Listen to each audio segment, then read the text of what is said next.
It's time for Twig This Week in Google. Stacey, Higginbotham, Jeff, Jarvis, and Aunt Pruitt are here. Listen to my tone of voice. Am I happy? Am I sad? I have a new device that will help you decide. Eric Schmitt has decided, hey, we're going to move to Cyprus. We'll explain why. It's bye-bye to Ajit Pai and Pope Francis with a prayer for all of us. It's all coming up next on Twig. This Week in Google comes to you from Twit's LastPass Studios. Securing every access point in your company does not have to be a challenge. LastPass unifies access and authentication to make securing your employees simple and secure, even when they're working remotely. Check out lastpass.com/twit to learn more. Podcasts you love. From people you trust. This is Twit.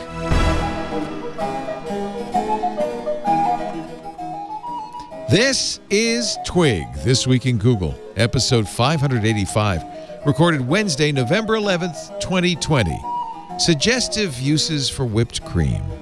This episode of This Week in Google is brought to you by NetSuite. Get visibility and control over your financials, HR, inventory, e-commerce, and more with NetSuite by Oracle. Now is the time to upgrade to the world's #1 cloud business system. Let NetSuite show you how they can benefit your business with a free product tour right now at netsuite.com/twig. And by Bandwidth. Easily add voice calling, text messaging, and emergency calling to your platform, backed by the power of a fully owned and operated Tier 1 carrier network. Start a free trial at bandwidth.com/twig. And by ZipRecruiter. Hiring is challenging, especially with everything else you have to consider today. But there's one place where hiring is simple, fast, and smart. That place is ZipRecruiter. Try ZipRecruiter free at ziprecruiter.com/twig. ZipRecruiter, the smartest way to hire. It's time for Twig This Week in Google, the show where we cover the latest from the Googleverse, which is Google, Facebook, Twitter, and anything else we want to talk about, including Trader Joe's frozen foods. On the line. Which, by the way, yes, the pasta, the reason it was out this week, my wife found out, yes, is the pasta actually comes from Italy. Oh. They import it from Italy.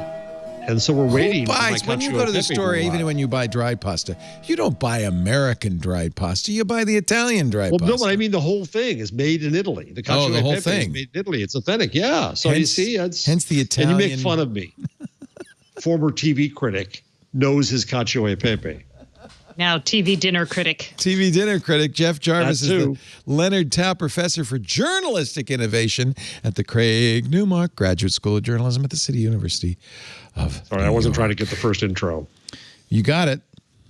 It's okay. Ha! Oh, Stacey, you intro stealer, you. You intro stealer. That's Stacey Higginbotham.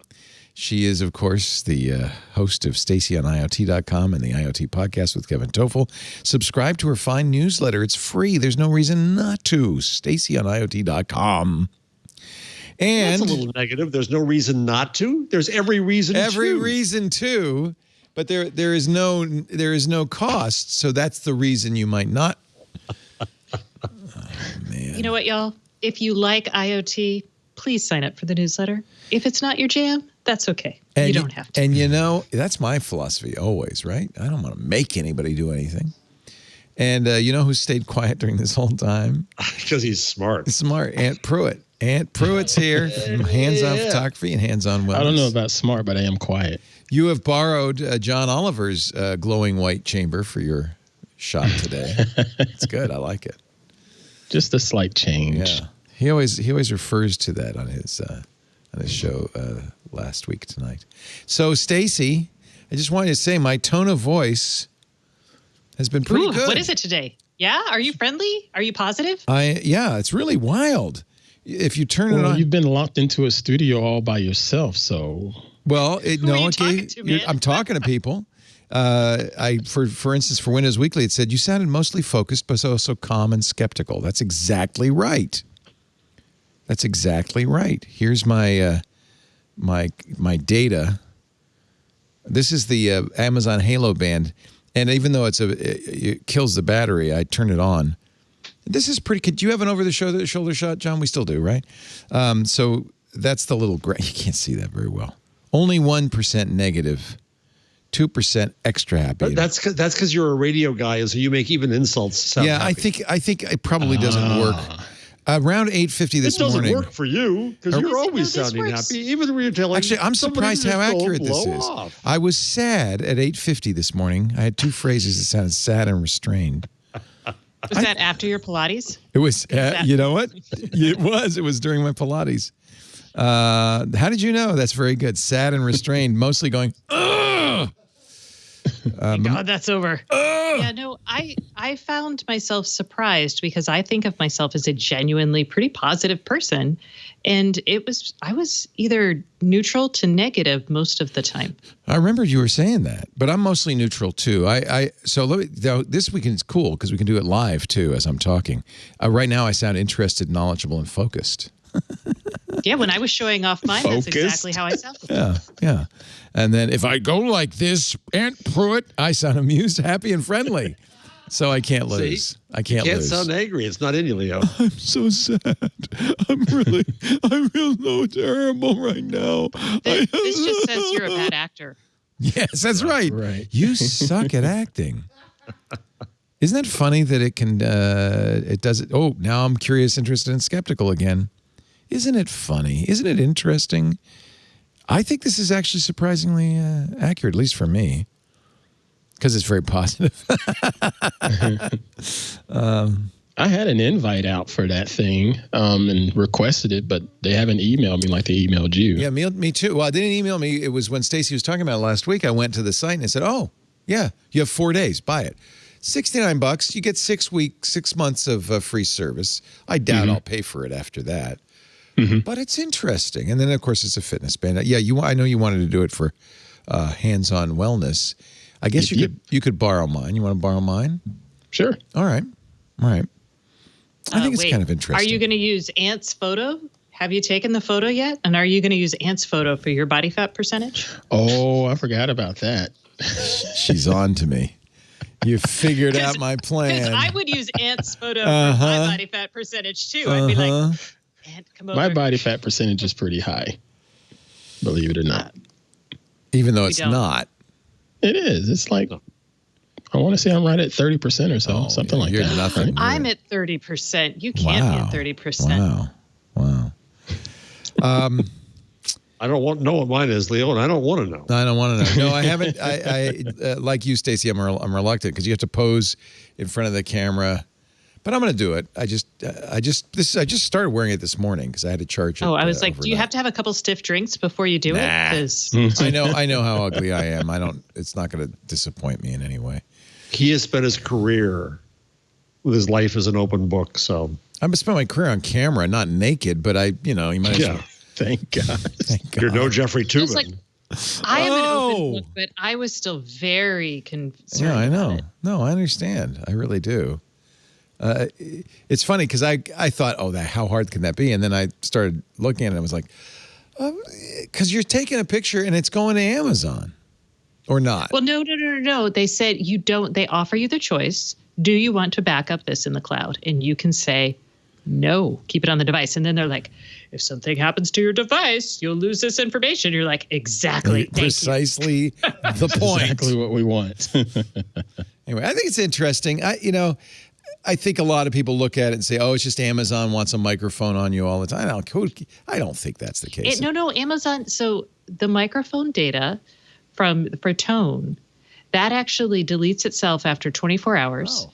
And then none of that data actually goes to Amazon. So none of your utterances that it's picking up on and none of that analysis goes to Amazon, according to Amazon. I think that's it's the only reason I got it because I have 3 fitness devices on. I have my Apple Watch. And look how fit you are. Yeah, look what kind of, and then I have the Oura ring. So, I have plenty of, stuff, but, and I have a sleep tracker in my bed, so I know my sleep, so I don't really need it.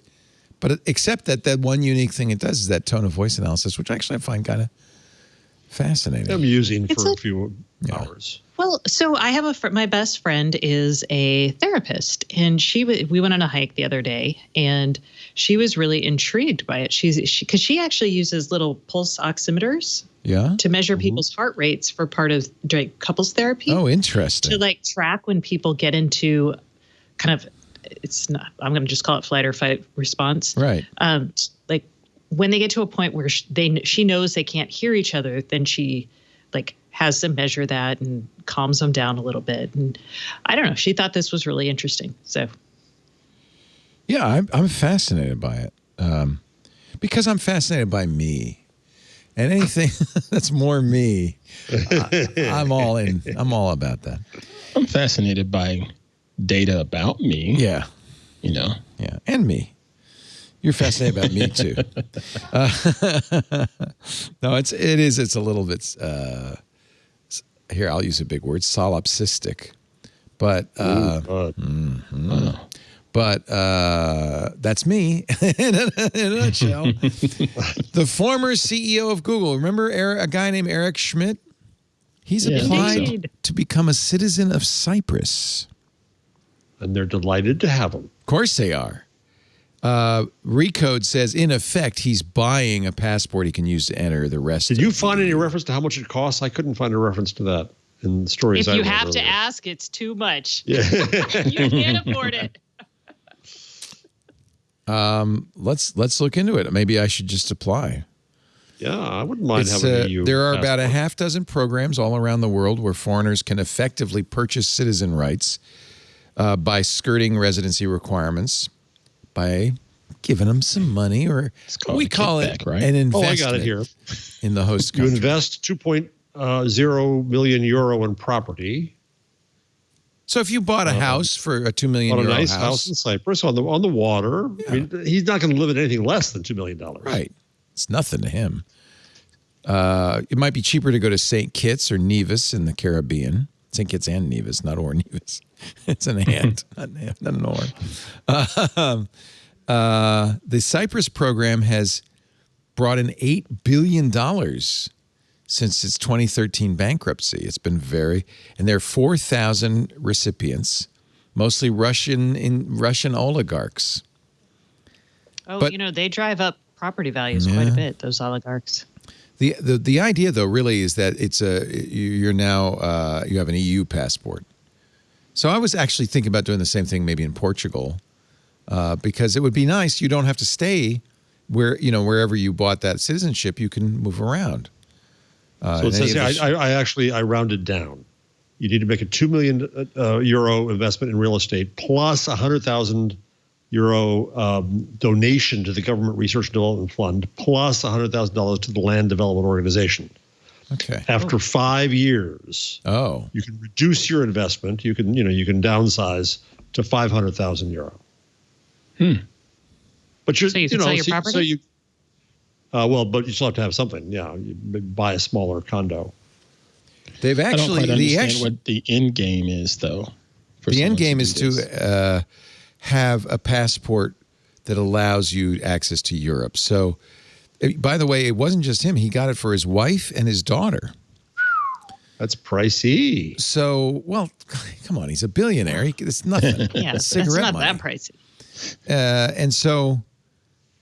Yeah, I mean, I think there's a couple of reasons you might get it. I know it's interesting that this article appears right after the election.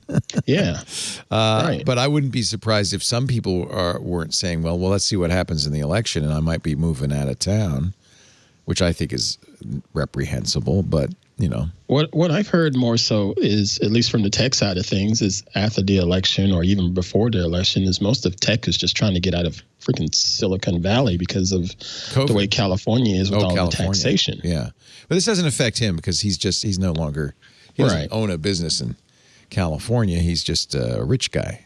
Right. That's why I was like, well, what's the big deal with this? But remember Larry Page wanted his remember that? Oh, the island. He wanted his own island at the end of a keynote. He just said, wouldn't it be great if we just had an island with no regulation? That's what we want, the Google Island. And that's honestly, I don't know a lot of very, very rich people, but I would guess that's kind of like in the back of their heads. They may not say it out loud or even think it, but in the back of their heads, I just want to go somewhere where I can be me. Right, but who's going to work on that island? How are you going to treat those people? Of course. I mean, right. It's a non-starter. I mean, it's crazy. But the rich, as F. Scott Fitzgerald once said, are not like you and me. No, clearly not. Clearly not. So La Vida Golden Visas, I just put the link in the rundown right underneath the story. Basically, it packages the deal. Here's the apartment you can buy. Oh. With your visa. So they're going to skim a little off of that too. goldenvisas.com/Cyprus.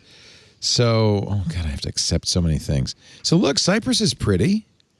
It's on the, is it on the Mediterranean? I think it is, yeah. It's an EU. English is widely spoken. South of Turkey, I believe is what it said. Yeah. Cyprus offers the quickest, most assured route to citizenship. Aren't they at war oftentimes with... Yeah, you know. Well, but you're not there very much, Stacey. Okay. Montenegro's nice. Look, Montenegro is so much less expensive. From 350,000 euros. That's pretty good. Germany's 360. Portugal, well, that just gets 350. you residency. That doesn't get you passport. Oh, yeah. You got to get a lot more to get into Portugal. Ireland's $1 million. Full family residency. No requirement to reside. Minimum stay 1 day. So this is really, it's interesting. Wait a minute. You could do it in the U.S. You just have to. Wait a second. Ireland, 1 million? That's a deal. It's more than the U.S. The U.S. is only 900,000 plus an EB-5 approved investment, and you get your green card. See, why are all these people sitting on the border trying to get in? Just get $900,000 in your EB-5 and you're set. Squared away. Oh, Grenada's cheap. Let's go to Grenada. See, look at that. Isn't that pretty?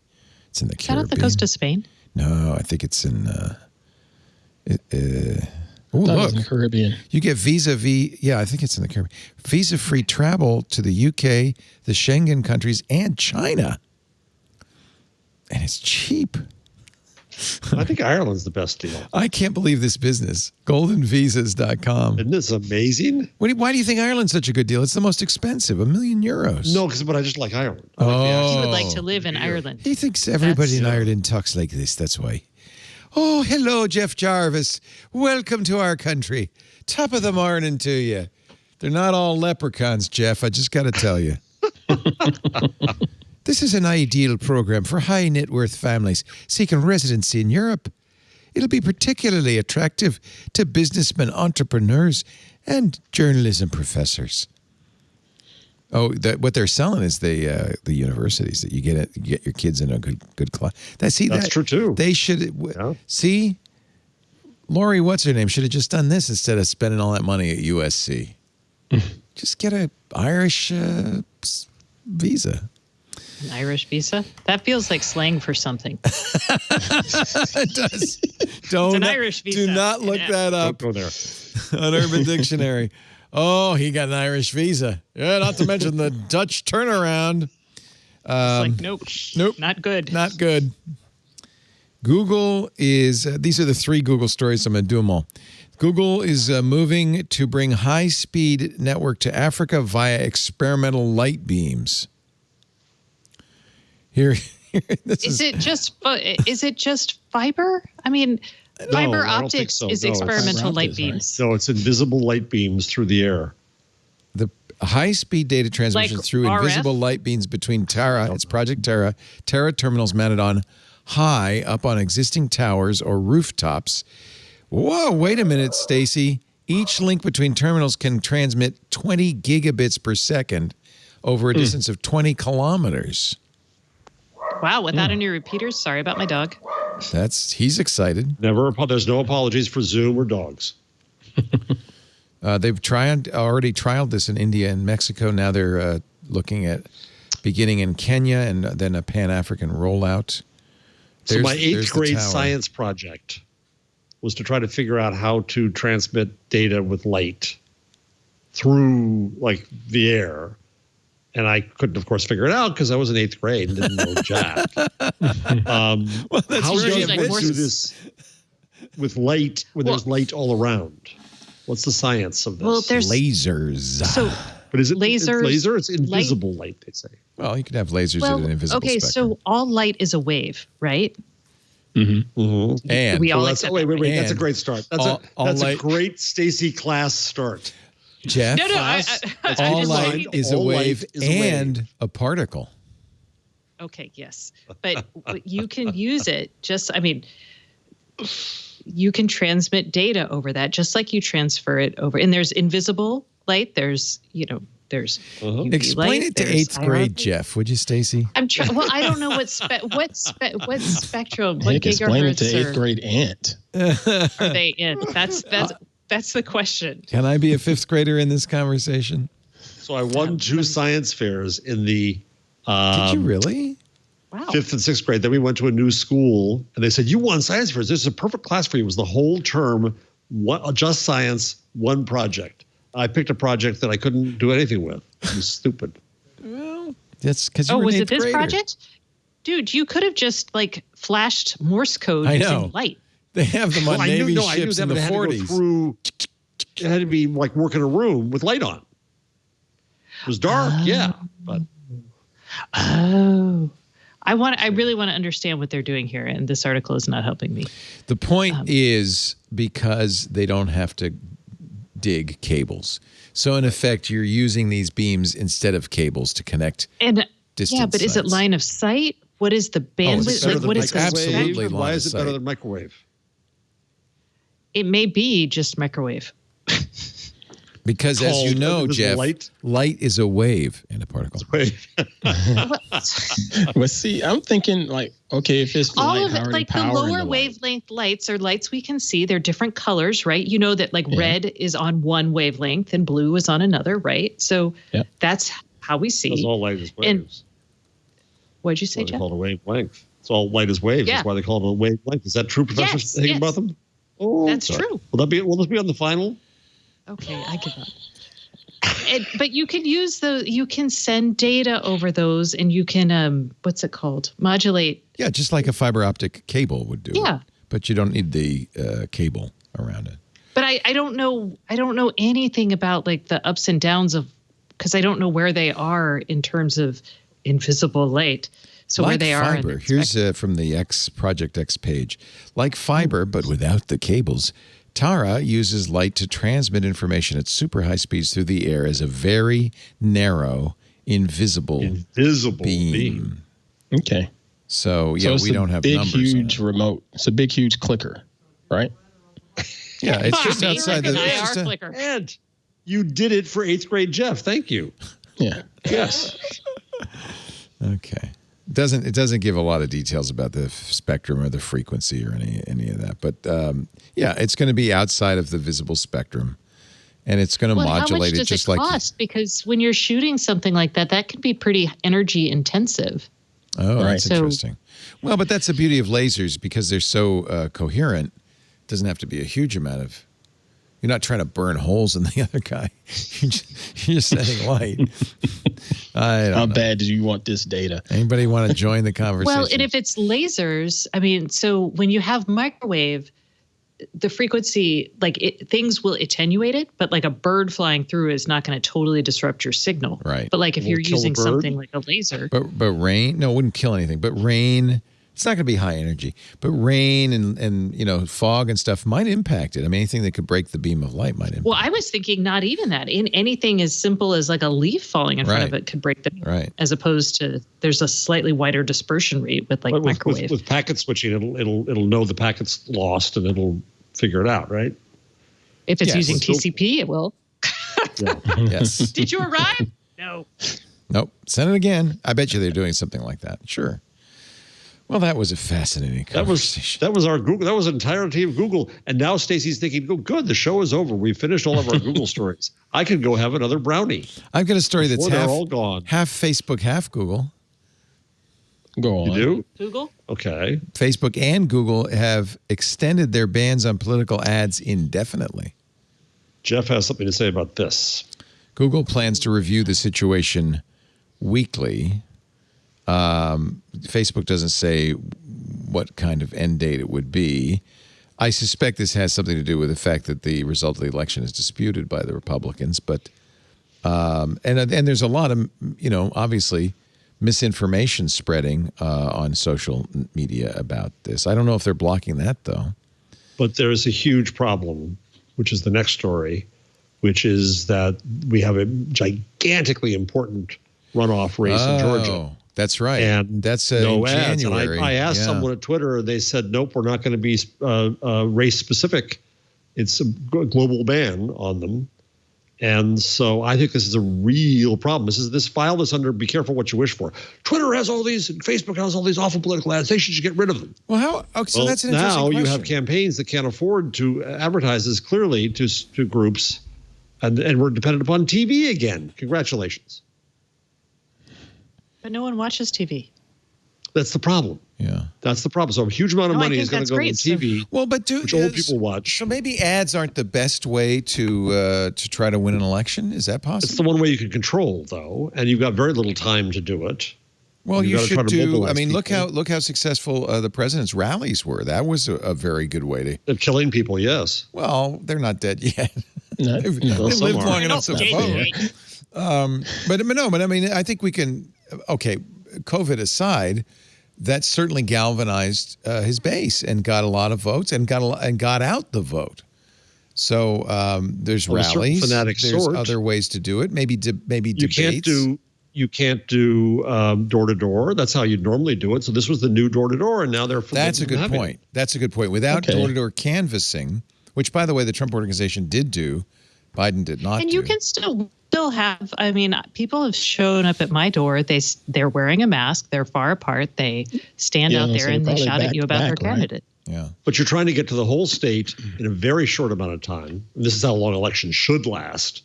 But it's going to be a 6-week election from now, or 6 or 7, whatever it is. But it's short.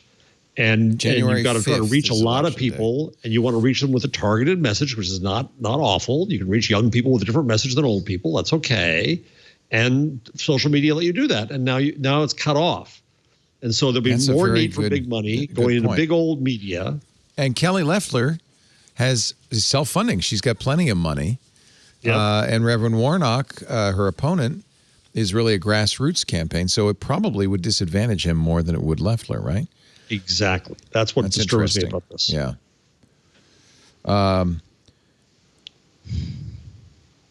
Yeah, that's a very good point. So what is their rationale for continuing the ban on political ads? Not worth the trouble. Life's been better without it.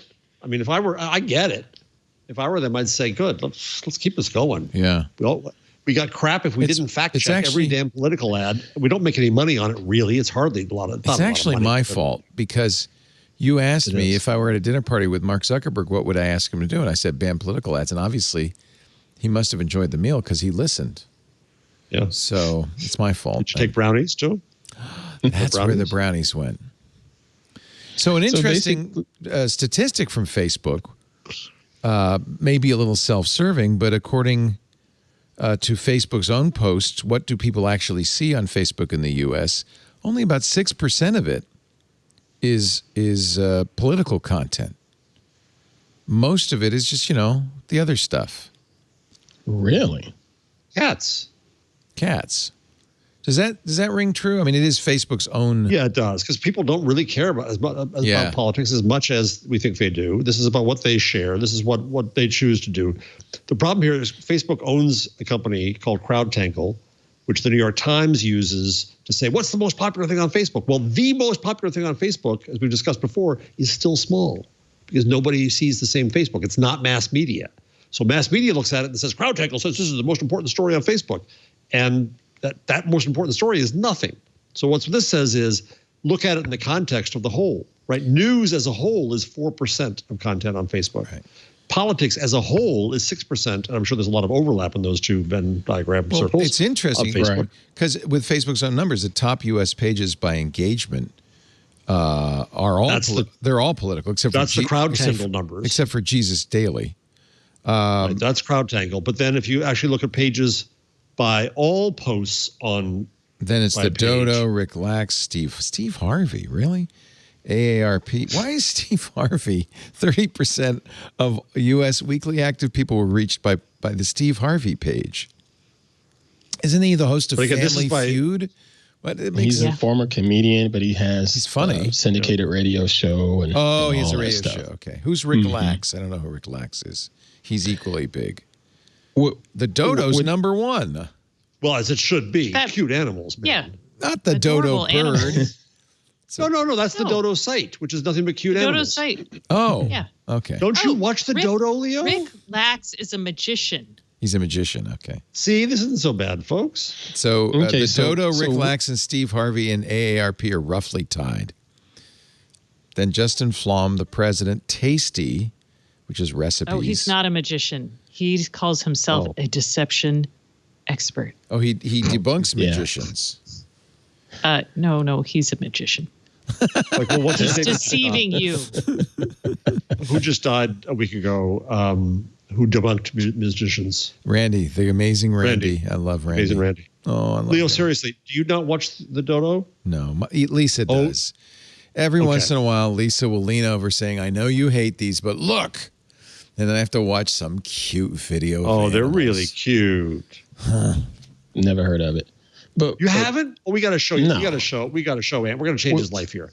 We're going to make his life happier. We You gotta can show follow him on dodos. Twitter. You can follow him on Instagram. It's thedodo.com. Yeah, Let's just here's pick the one. Daily Dodo. Dog fakes a limp every time he sees the stairs. Oh, okay. I'm sure I've seen some stuff like this You've pop up seen in my stuff stream from them. somewhere, Yeah. but I don't actively follow. Do you want to see this. Pino the pup, who is a maze master? Yeah. Sure you do. Corgi. He's a corgi. He's going to go. Look at him go through the Gatorade bottles without knocking a single one over. If he could play for Clemson, you'd be all over him, man. All in. Look at that. Look at that. Look at that. Hey, there's nothing here. Hey. This is great to do with your dog if you have Gatorade bottles in spare time. They love this stuff. Why? Really? They love it? It's challenging for them. It's fun. And to teach them to do this, you're engaging with them, and they're not laying around bored. Well, that's true. Like, My this is dog likes to great. wrestle. My dog likes to find and wrestle. Do you have to do the funny voices? Oh, look, there's a big donut at the middle of that one. We do not narrate. How's he- I'll start. Oh, you killed him. Oh, he doesn't know what to Gives do. up. Oh, no. Because corgis He's can't got a back up. backup. It's not a well-known fact, but they don't know how to back up. They've just got a wide turning radius. Yes. That's what's... See, isn't life That's what's better amazing is right that now? the corgi doesn't just walk through the bottle. Like, he takes it so seriously. That's because he gets a reward when he does it right. Oh, Dogs love So how much, following your how much getting training paid did for it. this involve? It depends on the dog. Corgis are really smart. Like, I mean, I wouldn't think a whole lot because this is not something they wouldn't do. Like when I did agility training with my dog, who was not a corgi, but similar herding dog, they love it. Yeah. They really. They like to I mean, you're not please. hurting them. So, They're Jeff, just like. You can have the baby elephant that can't figure out his own trunk, the dog that smashes snowmen, the tortoise that can't stop eating shoes, No. or I'm thinking the baby elephant. You got to baby elephants are great. Got to go with baby. I'll turn off the silly music. He just doesn't understand that that's his nose hanging in front of him. I'm starting to feel sorry for him. I think this is elephant abuse. This poor elephant. The elephant abuse. It's a sweet elephant. It seems like he's doing perfectly well figuring out his nose. Yeah, he does. I don't know what's the problem with this one. Yeah, Oh, watch that was out. clickbait. Stand back. Here comes mom's leg. Oh, boy. That was clickbait. Yeah, that was clickbait. They've deceived us. That did not work. No, they Screw didn't. you, They the did. dodo. Should have Screw done you. the dog with the snowman. Yeah, sorry. Our show Dogs today. are always a safe bet. Mr. Jarvis. Yeah. Now you just went through and showed that all of these other top pages are what's showing up inside of Facebook, and pretty much said that no one really cares about the political ads and Or political a posts. smaller number than we fear. That's all. Okay, so with that said, why does it matter if the political ads are taken away? Because nobody's watching them anyway, right? Well, the difference here, since you asked, is that that's content versus advertising. Advertising gets shown to you because you paid for it. Okay. So it gives the speaker, in this case the advertiser, much more control. And that's this is the problem with Facebook, is publisher will say, people don't look at my stuff, and Facebook has two answers for that. One is, we'll make it more engaging and people will share Make it, better or pay content, us, or make it an ad. Yeah. Okay. Exactly. So that's the difference. Is that you can then reach the people you want to reach by paying. And the thing is, Ant, it's so much cheaper than any other medium. Right. And more so efficient. you have a limited amount of money. And more efficient. It's very effective because you can really target. Yeah. Is that an answer? That is an answer. I was curious because I personally don't see anything wrong with political ads in a way, but then again, I'm a different breed of person. There's a lot of crap I don't care about, you know. But that's exactly why Facebook and Google are in no rush. They know people don't want to see them. Yeah. And they know it's a hassle because people, you know, complain, and then you're blocking some, and you know, this becomes just like Jeff said. It's like, ay. So they don't make that much money from political ads. It's funny because radio and TV do. They really. Oh, this is their season. Yeah. You said your mother, Aunt, right? This is my mom said that there were some paying like $80,000 for 30-second spots. Right. Political. But on radio or TV? On television. Because they have to buy by the rack rate. They can't get discounts because that would be bias. So but I don't think it's that much money for Facebook. They'll fill those avails, no problem. So it's not a loss of revenue. It's a loss of a pain in the butt, and you have happier customers. The only people who suffer here is the American democracy. Ooh. Well said. Wow. Check your wise band for that one. Check your wise band now. I think that halo is going to go, wow, you were deep, Leo. You were erudite. Let's take a break. This has become, like almost a comedy show. We've completely changed the tenor of this show over the last 6 months. Hasn't it? It's more like, happier. Let's watch some elephants. The world's falling apart. Yeah, maybe that's it. We needed it. If we had a Taco Bell ad, I would do one, but I don't have a Taco Bell ad. But, if you're welcome to think about. Jeff will provide Churritos. one for us. Yeah, I know. We have a Chipotle story coming up. Oh, see? Never could get them to advertise. No. Yeah, I don't know why. Yeah. Our show today brought to you by NetSuite.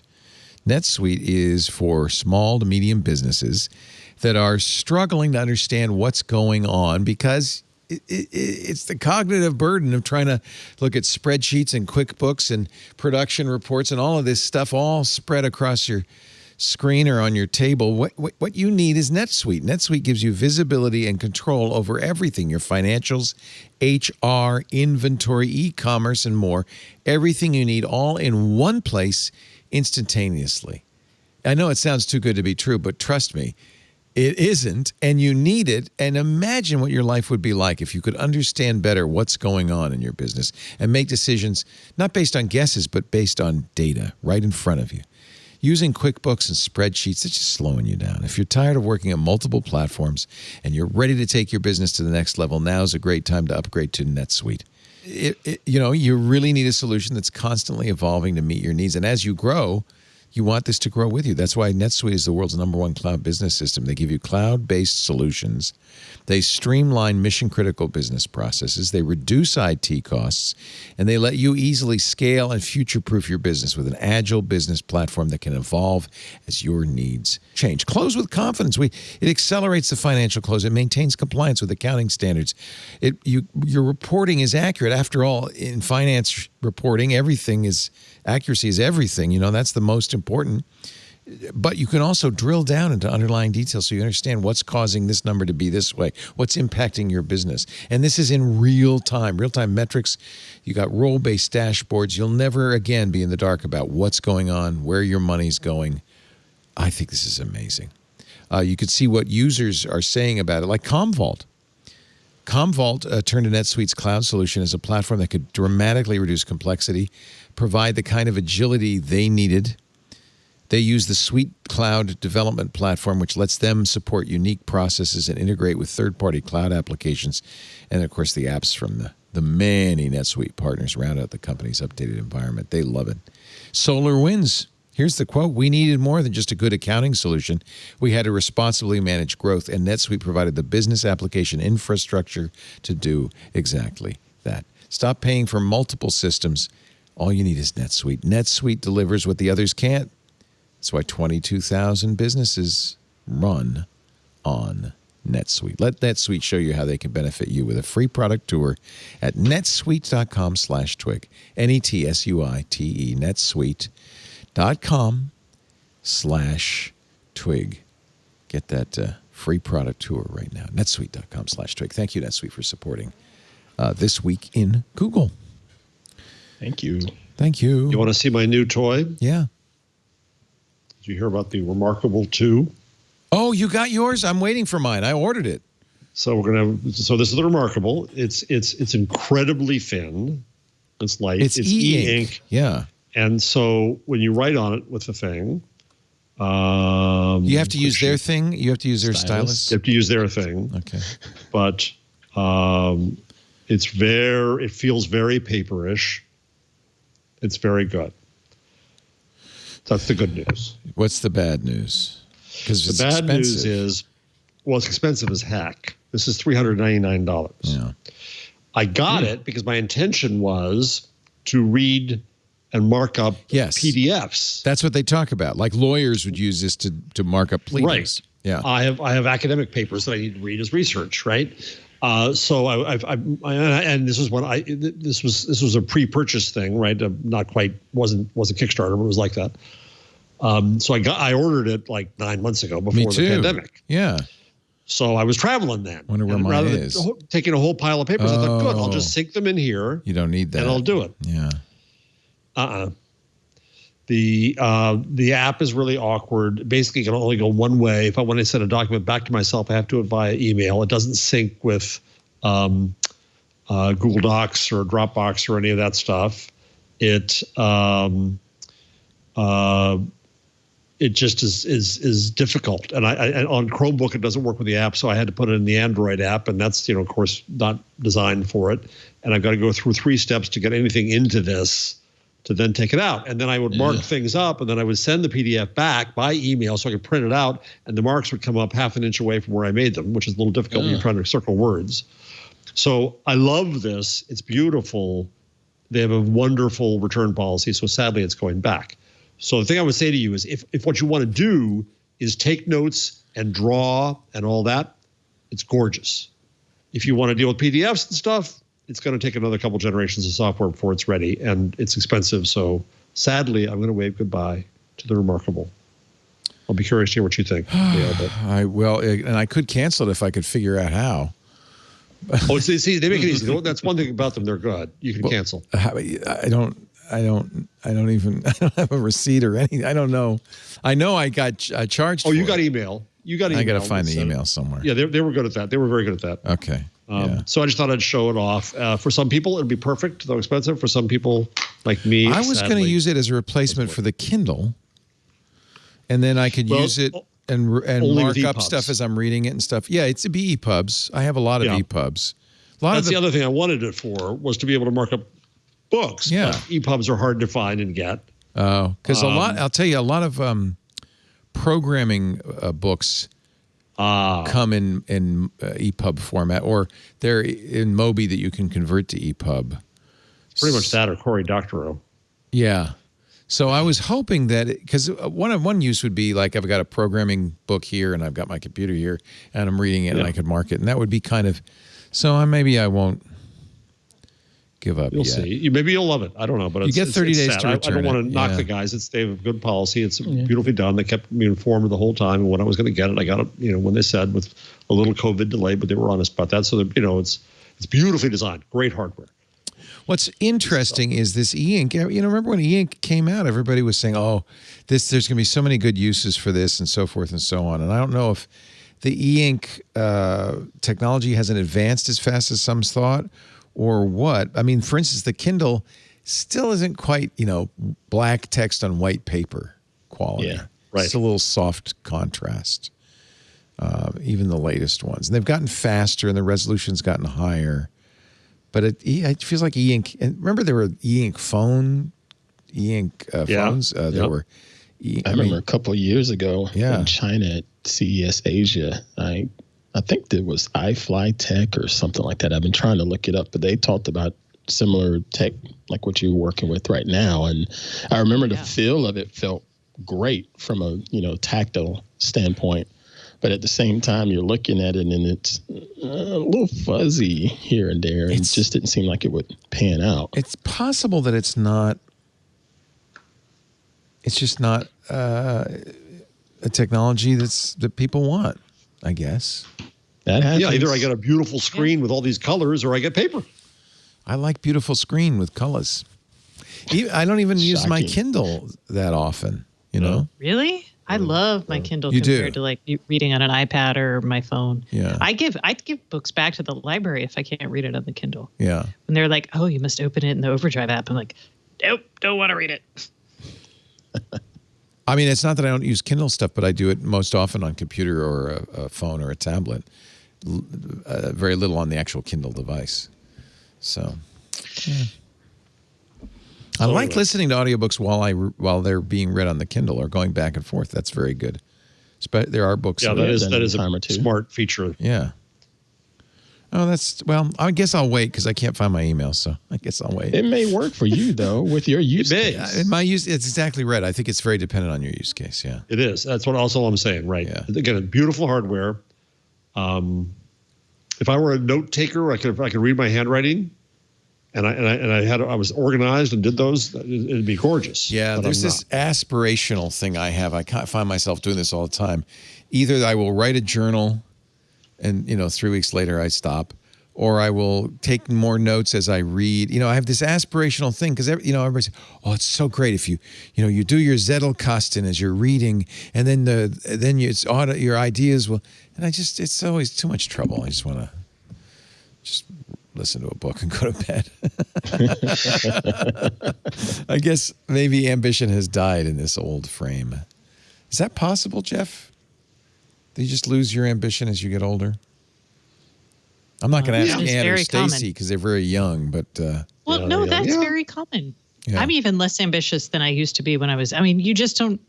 You're done with your life. You're not fighting for your offspring. You're not fighting for the chance to have offspring. Right. You're just like... There are some things that just don't deserve your energy anymore. Yeah, I've reproduced, so, I'm just going to eat a lot of cacio e pepe and go to bed. I mean, really, what are you even still doing here? What am I... Yeah, what's the point? I don't see doing nothing. That would drive me... No, my father... No.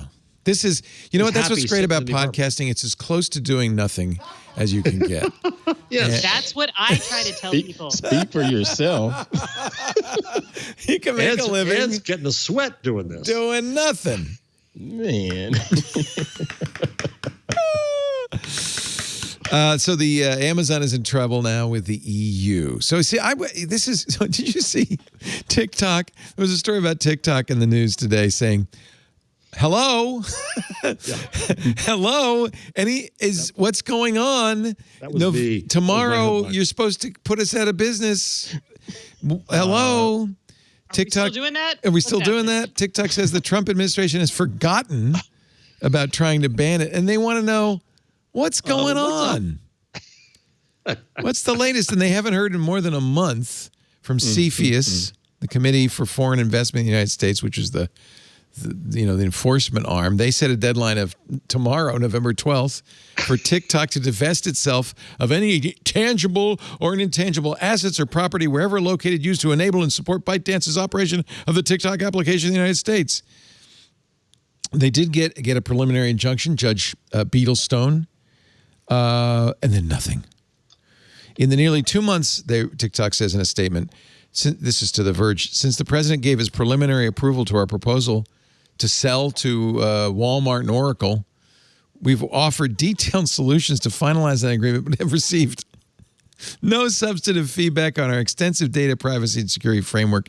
Nothing. The imminent deadline tomorrow, without an extension in hand, we have no choice but to file a petition in court. We have 1,500 employees in the U.S. What's going on? I'll tell you what's going on. The election's over. Done. Yeah. We're you done. were a toy. You were a pawn in a bigger game. So I can understand why they might be a little perturbed. They spent millions of dollars on ads to convince the American people that they were a benign, fun social network and people were making money on it. They went to court. They did all this stuff and crickets. Crickets. I wonder what the walkaways are. So let's just say that they managed to get court delays until January 20 and Biden says, yeah, never mind. I wonder, is Oracle going to be owed anything for not getting its hunk of TikTok? Was there even I hope not. Good Lord. Was there even an agreement with Oracle? Did we ever see an agreement, or was it just like, oh yeah, we'll do it? That's true. Other than a promise, yeah, we'll host on your cloud. Sure. Yeah. It's so funny.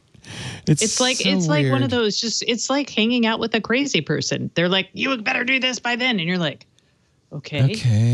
Should I? And then you get close to the date, and they're just wandering around, still doing something else, and you're like, so about that thing that you told me. Actually, if I were TikTok, I'd just shut up, right, and just go. Yeah, but what if then Trump in like a week comes down and finds them, right, or something, right? There's two ways to go about it. They could just shut up and be quiet, or they can just continue to attack them and say, hey, look, we put our necks out there. You're putting all of this ridiculous information out there about us. We got business to run. So what's it going to be? And just keep attacking the administration publicly, and maybe you'll get that hit dog to bark. Or I can see the phone call. Ms. Cooper, could you lay off Trump for about 6 weeks? Go ahead and put it on Twitter. We don't care. But just on TikTok, can you not do the Trump jokes, please? You go back to it. We'd love it if you go back to it. Has comedian Sarah Cooper, famous now for lip syncing the president, has she done anything lately, or is she just quiet? That's a good question. She has nothing to work with. He's not been out there. That's right. That's a good point. It's just tweets. Plus, she's trying to break away from this. She's trying to get. Yeah. She made her fame. She doesn't want to be Vaughn Meaders. Say, that would be the worst. Wasn't she doing something with Netflix? Am I imagining? Yeah, she's got a special. That's her larger comedy. Yeah. And she also had a book that she wrote like a while back. Oh, okay. How to impress people in meetings. Oh. Because it was out of her Google experience. It was. Oh, cool. So the EU, however, is not resting. In fact, now they're going after Amazon, an antitrust suit against Amazon. And there are two different issues that the EU is looking into. When these four CEOs Oh, sorry. Let me stop the audio on that. They opened an investigation partly because of this dual role Amazon has as a marketplace and a seller. They wonder if data from the sellers is being unfairly used by Amazon to create and sell its own products. Actually, that investigation began last July, and this is the culmination of that. The investigation found that Amazon does feed non-public seller data, the number of products ordered and the seller's revenue, into its own retail algorithms to help it decide which new products to launch and the price of each new offer. That's according to Marta Vestager. I guess that's illegal in the EU. Is it illegal here? Because certainly grocery stores and other... No, grocery stores and department stores and everybody else do exactly that. Yeah. And they make and fact, Benedict Evans is always good on this, but we wouldn't have generic products on grocery store shelves if they didn't, right? Right, and the reason they decide to make it is they know what sells. They have inside knowledge about what sells, and so they decide, well, let's make our own. Mm-hmm. And yeah, the other thing is still there, just like on Amazon. It's no different from what Macy's does with its house brand or Kroger's does with its house brand. Well, what's interesting with grocery stores is they actually go to – there are plenty of companies that like make the store brands and also the packaged – like the CPG brands. They do both. Like Right. So that's a little different in that it's just a marketplace. So if it's promoting its own stuff over somebody else's stuff, there's no benefit to the people who have the somebody else's stuff. So the results of this investigation begun last July are that Amazon has breached EU antitrust rules, but before penalties are imposed, the EU says the investigation must be completed. The probe could, according to CNN Business, drag on for years and expose Amazon to potential fines of up to 10% of its annual global sales. Whoa. That would be a penalty of about $37 billion. Now, the second investigation, whether Amazon artificially favors its own retail offers. When you see the Amazon recommendation boxes, the buy box, does Amazon favor its own stuff or nod. Our concern, says Marta Vextayer, our concern is that Amazon may artificially push retailers to use its own related services, which locks them deeper into Amazon's ecosystem. These are all, I guess, classic antitrust issues. I would like to see the actual data on this, because that's just like someone whining, one person whining about their product not being pushed up. But I'm pretty sure it's more than one person. I'm pretty sure it's more than 100 vendors or something. You know, it's got to be a big. That's why you investigate, and I guess I'd like to. You see could investigate it, right? You could coming up with that, because if you look at your own Amazon page and all of the recommendations that pop up, it may be 50-50 split on Amazon basic stuff versus some other OEM. At least it is for me. But I'd like to see. But the other issue, Ant.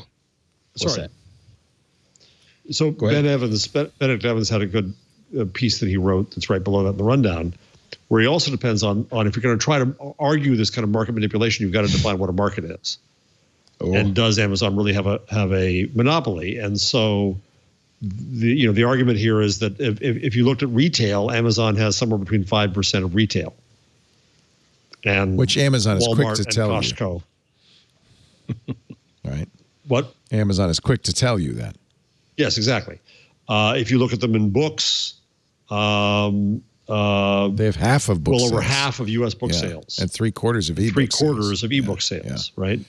1% of grocery sales. Even Walmart has 20%. So you can't complain about them buying Whole Foods. So in this case, you're right, Ant. Then the question is, well, within their marketplace, what other opportunities do sellers have?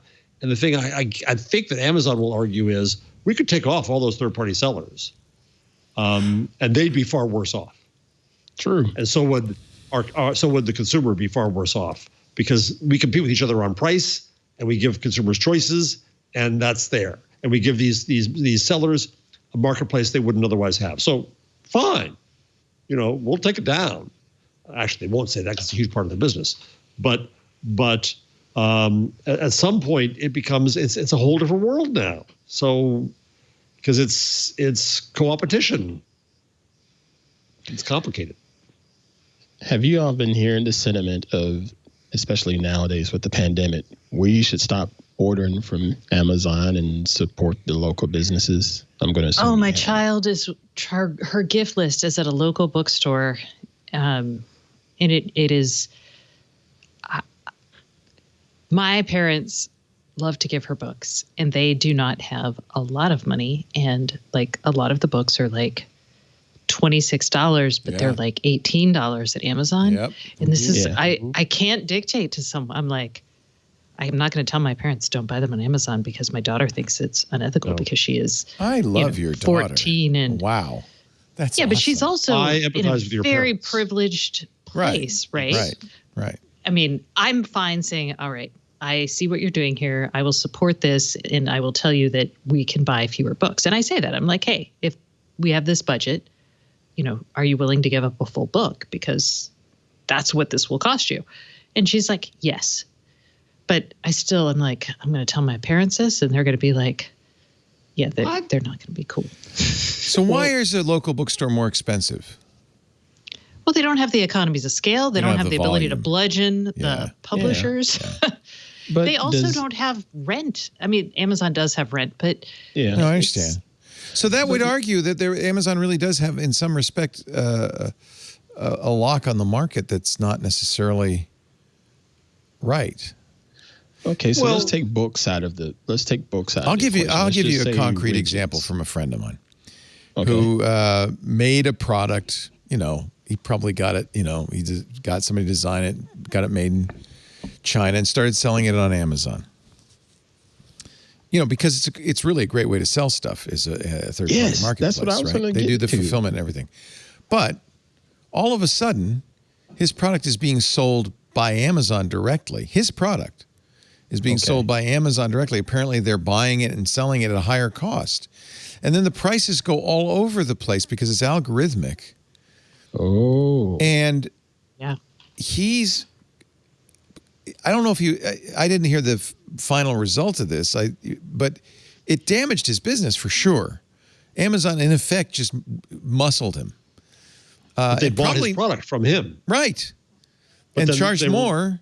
But then his sales disappeared somehow because maybe the recommendation, I don't know. But they bought his product from him, though. I'm trying to get... Well, yeah, I guess, but they're buying it at a lower price than... I don't know exactly. There may be... But this is where price fixing comes in. This is the Zabar's case with Cuisinart. Zabar's tried to have set prices, and it went to court. Zabar's, the magnificent deli in New York, in this case was doing discounting, and Cuisinart tried to pull the product from Zabar's, and Cuisinart lost the case. Interesting. The court said you can't. Because Apple does that. Apple has very tight control of the channel. They do not let people undercut the retail price. So maybe that court decision... I don't know how they get away with it. Yeah. I'm not sure. Wasn't... It's Apple. In any event, I can't remember the exact details, and I may be telling this wrong, but it was clear that Amazon was manipulating the price and doing something that it ultimately hurt him. You're right; they're buying it from him. Maybe it ended up being they made a clone of it. I suspect that would be different. Yeah, that's not. Yeah, cool I'll ask him about the details on this. I just remember he was very bitter about it. Cuddly company, right? No. The way what they pay their employees, the way they treat folks. There's issues with Amazon. On the other hand, it gives everybody, especially in the pandemic, it gives everybody this incredible range of choice and at good prices. Yeah, and it does provide a marketplace for retailers. They could do a nicer job of it, and that's probably what's going to get them in trouble. I guess that's the real question: is this just a temporary period while we reorganize all around online, or is this really a predatory situation? From the point of view of consumers, being able to buy that your daughter's book list at a significant discount on Amazon, it's a lot easier for them. There's a lot to be said. I mean, that's a huge customer convenience that Amazon's giving her, your parents. So that's not a bad thing. And the publishers are getting as much, presume getting a cut that they can live with. That's the thing. The only people who lose on this is the local bookstore who's charging significantly more. Their rent and stuff like that. Yeah. Those people are losing out. But then they'll be gone. Think a lot of people don't understand that Amazon is a spot for small businesses to sell their goods as well. Yes, Amazon will have some sort of cut out of it or whatever, but people just seem to poo-poo the fact that you shouldn't buy from Amazon because they're just destroying the local businesses, when they never even think about the fact that same local business may have an Amazon store that you can buy from. Right. Well, in a way, that's what I'm saying is this just the market rearranging itself? Yeah. Because, somebody like Ant could sell books out of his house and not have to have a bookstore and do well, and maybe that's not a bad thing. Then there's the societal thing. I mean, I understand your daughter's concerned, Stacey, because she wants to have a place she can go in town that's a bookstore. Maybe not. Not so much. She's being a... Go ahead, Jeff. You can say it. But that's a teenager. It's a teenager being virtuous, which is really hard to live with because you can't say, "Don't be virtuous, kid." No, I'd be proud of her. I think that's great. I think that's really great. I mean, yes, the alternative is way worse. Like if she's like dumping crude in the backyard and like screw the dolphins or whatever. Yeah, you just be glad. Yeah, you. On the other hand, what do you think? Do you think Jeff Bezos was like that when he was 16? Probably. Lord, no. Like, oh, my I'm goodness. I'm going to take over the world. His father was a circus act. Like a performer? Yeah, I think he was famous for his unicycle act. Okay, I was like, calling someone a circus act feels kind of insulting. No, he literally was. It was not an insult. I read this in that book, that wonderful book about Amazon, and I'm forgetting the name. His parents divorced. His mother married. So he was born Jeffrey Preston Jorgensen. Right. His parents divorced. His father was a bike shop owner. Oh, maybe I misremembered. And then he married Miguel Mike Bezos. That was way off. No, I swear to God, it was in the everything Mike worked store. As an engineer for Exxon. Yeah, Leo, you can't believe what you hear on podcasts. You just can't. Dude, I swear to God, he was a unicycle. You can't believe what you read in books. Before he had a bicycle store, maybe. We're gonna have to get Brad Stone on, and he's gonna have to explain it. I'll find the book. It's in the Everything Store, which, by the way, great book, even though now it's a few years old. And at the time, it really annoyed Jeff Bezos, even more so Mackenzie Bezos, who wrote a horrific, scathing review on the Amazon site of the book, The Everything Store. But it was a really good inside look at Amazon and how it worked. And despite all the criticism from the Bezos family, as far as I know, it was accurate. So I think his birth father... He worked at McDonald's as a line cook in the breakfast shift. Who did? Jeff? Jeff did. So did I. Well, no, I had the closing shift, so... I had Ponderosa Steakhouse myself. If you like your steak, give your appetite a break. Get your steak at the Ponderosa Steakhouse. That was the actual. So his birth father, Ted Jorgensen, had a bike shop. I quit my day job. But I swear to God, I read in that book that he was a circus performer originally. Maybe he went from, you can't be a unicyclist forever. Maybe he went from being a unicyclist to owning a bike shop. That would make sense. Sort of. I mean, yes. Right now, I can see this little motion graphic above your head trying to connect the dots. I am trying. And they're just going in circles, just not connecting. Let's see. He was okay. His father, as a child, was belonged to a unicycle troupe. Yes, Jorgensen did. Okay. And worked in a retail store making $1.25 an hour and didn't have much money. Jeff Bezos' biological father with a star. But this is quoting the book. A star unicyclist. And he didn't even know that his son was Jeff Bezos. So. Right. Wait, what? Bezos' birth father was a big name on the unicycling circuit. Okay? It says it right here in the Daily Mail, so you know it's true. This is from Brad Stone's book, too. Yeah. All right. His grandparents belonged to the Caravan Club, a group of Airstream trailer owners. Here's a picture of him on his unicycle. I rest my case. Okay. All right. There are pictures. I don't know. That looks like an Stacey, Adobe Photoshop sketch, actually. Do you know bookfinder.com? That's an awesome site. It is the best. Because I need to buy a lot of old books about books and stuff. The things are out of print. I wouldn't do this to a current author, but it's Abe Books. It's everything. And Bookfinder is spectacular at looking for old books. I'm going to get dizzy looking. At I have actually used it because, if you want out of print books it's a. But the other point is, Stacey, it also has new books on there from local stores here and there. Right. So you can buy locally. Still buy at a local store somewhere and support them. Right.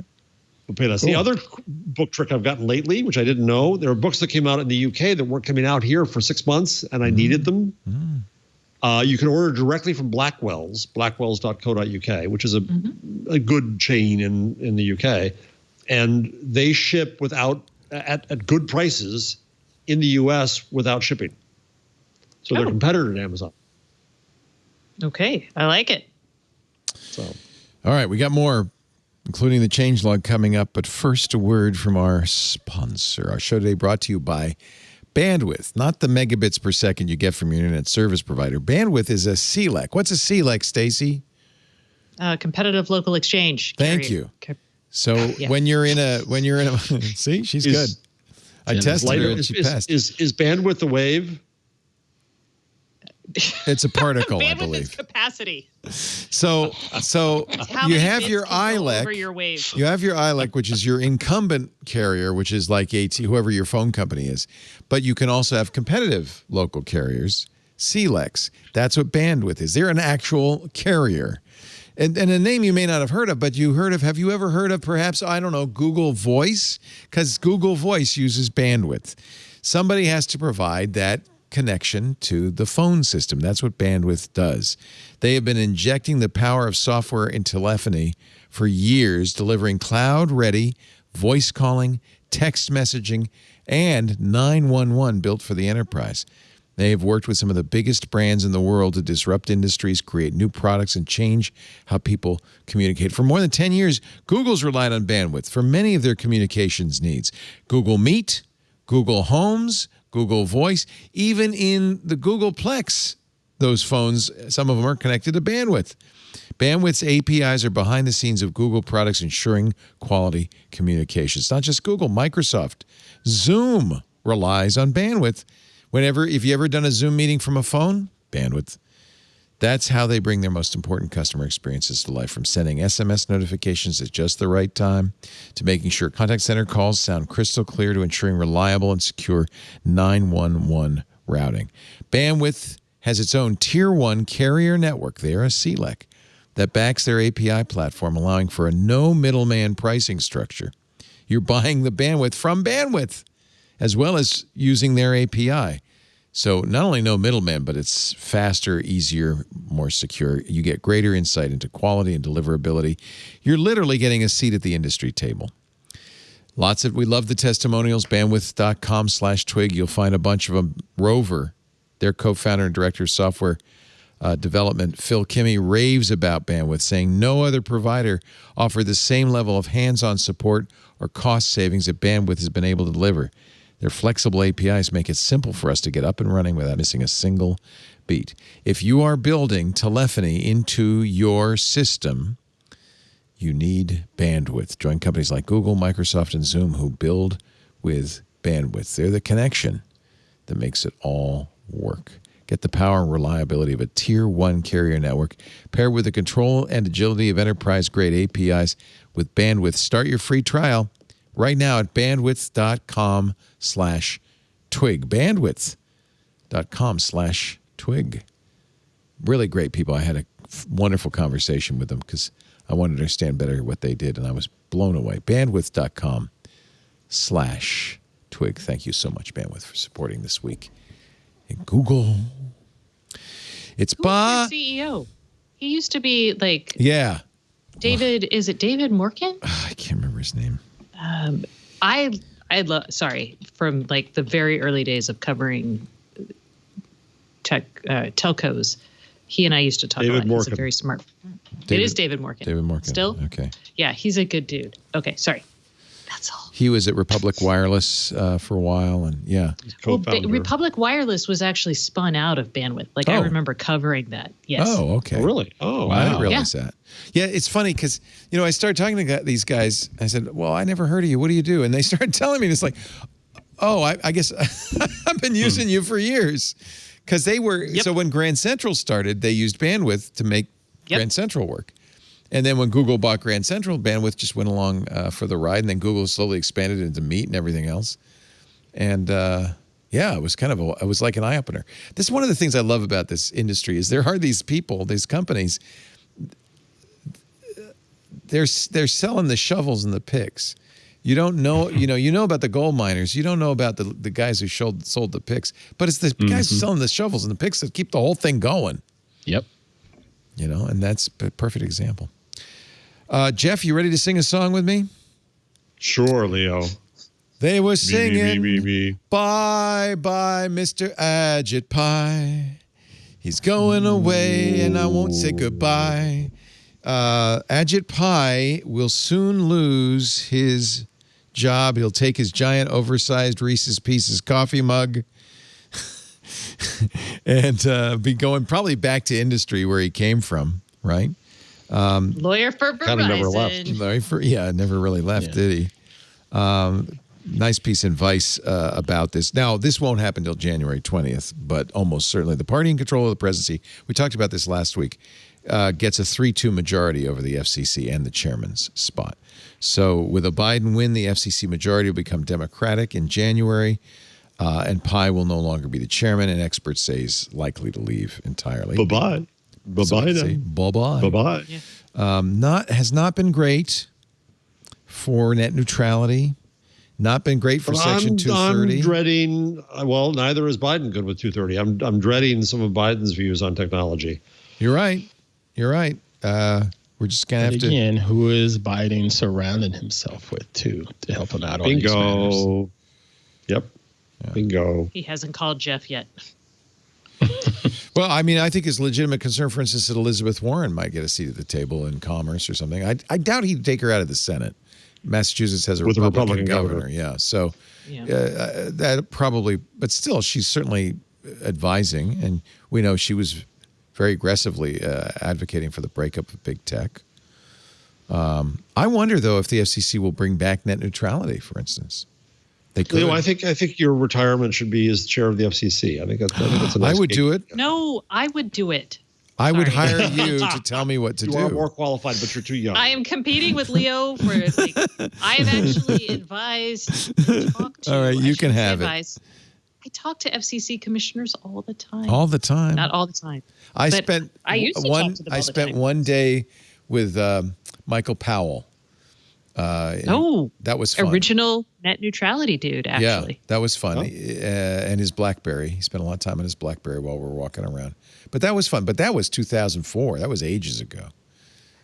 After the FCC released their original net neutrality documents, it was Christmas, like Christmas Eve. Or maybe it was the day after Christmas. It was the 23rd. I'm at my family's house in Houston, and I get a phone call, and I'm like, oh, God.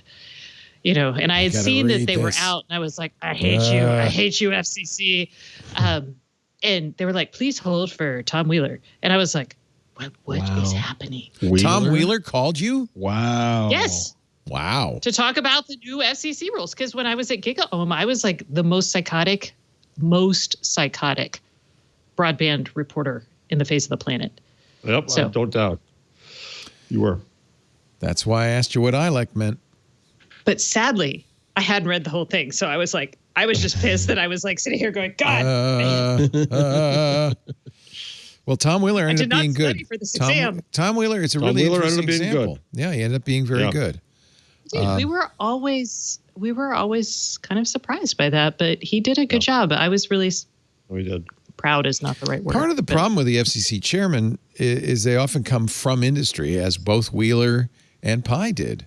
Yeah. And so you go, well, how can I trust this guy who worked for Verizon or Comcast? They also have the knowledge. Well, they do have the knowledge. But Stacey has never worked for any telecom. She has the knowledge. But my husband and my father-in-law have. But that's perfect. That's fine. You can arm's length them. Yeah, that's okay. And honey, stay away. Stiff arm your husband. Stay away from me. And then somebody in the chat room said, and they're absolutely right, Stacey is less emotional than Leo, so she gets the job. Yeah. Woohoo. So there. So I'm good friends with Susan Ness, who was an FCC commissioner, and I'm delighted that my FCC fight occurred after she left the commission. She'd have had to recuse herself. There are some good people. Jessica Rosenworcel is a very good commissioner. I don't remember anybody before Wheeler. Yeah. So there are good people, on this commission, but it seems like the chairman carries a lot of weight. Really sets the agenda to a large degree. You got to get it past. Proudest moment in Washington D.C. No, that's not true. They do have to. They politic amongst themselves. Yeah. So that is, up until the Trump administration, and I know, we had Pai and I can't remember, not Carr. God, who was the other guy? Maybe I shouldn't be the FCC chair. I no longer remember who's on the Well, that is one of the rules. You have to name all 52 FCC chair. Yeah. Mm-hmm. All 5 current commissioners. Yeah. Well, that's true. You probably do have to open that. Yeah. Know that. Yeah. Anyway, but they actually do understand the rules for the most part and try.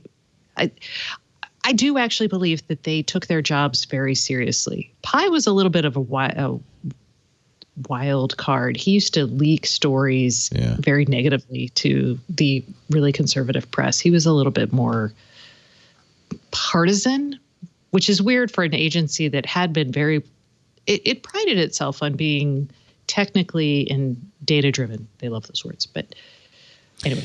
Okay. So I don't think the new president will announce his chairman of his FCC, but apparently he's expected to announce shortly after Thanksgiving, in just a couple of weeks, many of his cabinet nominations. And there's some thinking, according to CNN, that he will announce his chief of staff as early as tomorrow. Yep. With his Ron Klain is former chief of staff as vice president, I think, right? Stacey, I put the other FCC chair into the Twitch chat. Oh, where's the Twitch at? Like Stacey's like, where is the Twitch? You could just say the name. This Google Talk. Well, I don't know which one she's asking about. Oh, okay. Did you put the whole list in there? Tom Wheeler, Minion Clyburn, Janikowski. Yep. Cops. Oh, Janikowski was great. He was, yeah. Oh no, it was Janikowski, not Wheeler, that called me. Sorry, Janikowski called me. He was cool. We had him on. Yeah, I had talked to him in Davos. Yeah, he was cool. But I did talk to Wheeler, just not at that. That's the wrong commissioner with that story. Starks is who I was thinking of, I believe. Starks? No. I have told the story of my FCC. Oh no, it was Carr. Yes. Okay. No, what was your FCC? Yeah. Didn't I tell that story? What was that all about? I don't think so. So at the time, it was the FCC's largest fine for indecency to a Fox show, Married to America, for suggestive use of whipped cream. Oh my God! And there were the FCC said there were 159 complaints. We've come so far from there. Whipped cream, I know. Yeah, that was the worst. That was blasphemy in America. Was now it's cranberry juice cream. Oh my God! So I filed the FOIA, and I asked, and they said they had 159 complaints from all America, which I thought was ridiculously small. Yeah. Then they admitted that there were CCs in there, so it was actually like 89. Then they admitted that there were 23 unique letters, and then I looked at all the letters, and all but 2 of them were the exact same letter sent by the Parents Television Council. So only 3 people in all of America had bothered to complain about this show that was the worst thing that had ever been on television at the FCC. Wow. And since then, that tracks. Unbelievable. Yeah, because of that, they now put all complaints up online.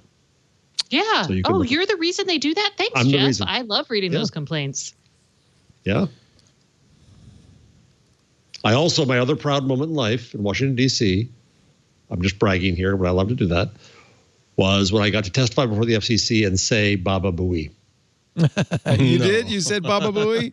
I did say in front of the Baba FCC? Oh, you just did that so Howard would like you. Well, and they used it as a bumper on Howard. Oh, yes, I bet they did. Yeah.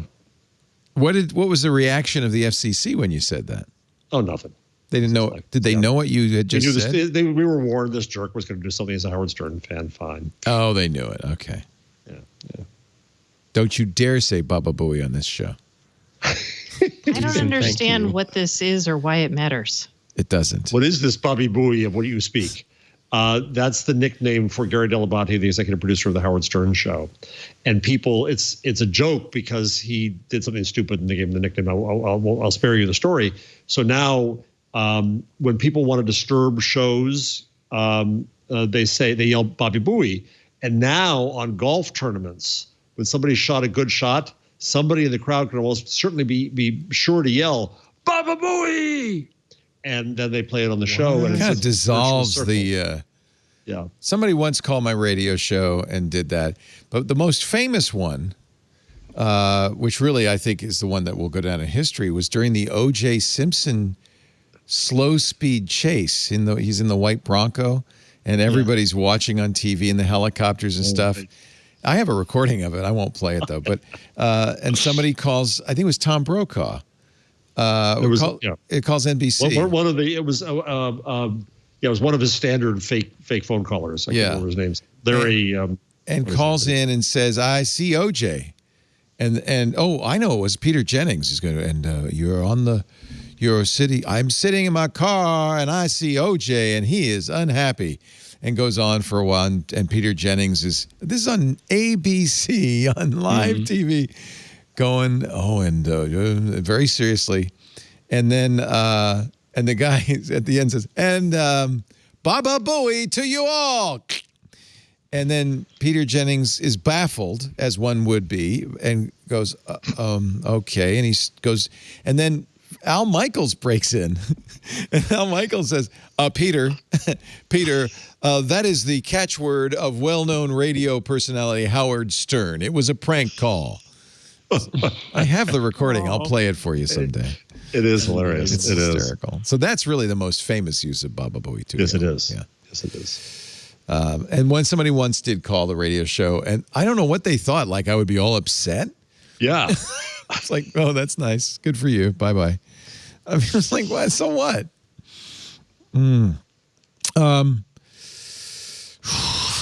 Oh, yeah. We hit the back button about 5 times to figure out where we were. Where were we? Yeah. FTC, not FCC. FTC Well, has now settled with Zoom. Actually, it's vice versa. Zoom settled with the FTC. The FTC was mad, as many of us had been, because for years, Zoom had claimed end-to-end encryption of all calls. I didn't know Zoom was years old.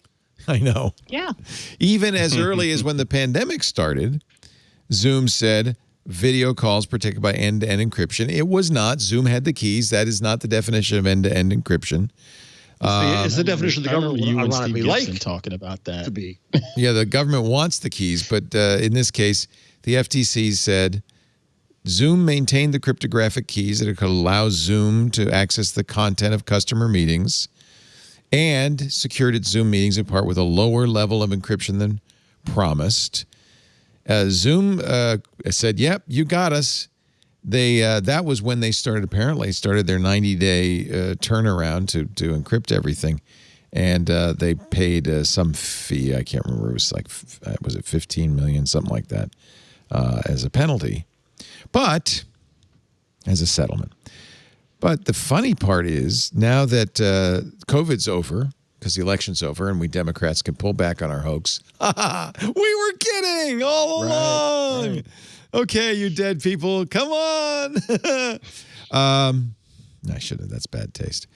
But apparently, the news that Pfizer might have a vaccine, and by the way, this was a Pfizer press release, that Pfizer might have a vaccine that's 90% effective, sent Zoom shares down 14%.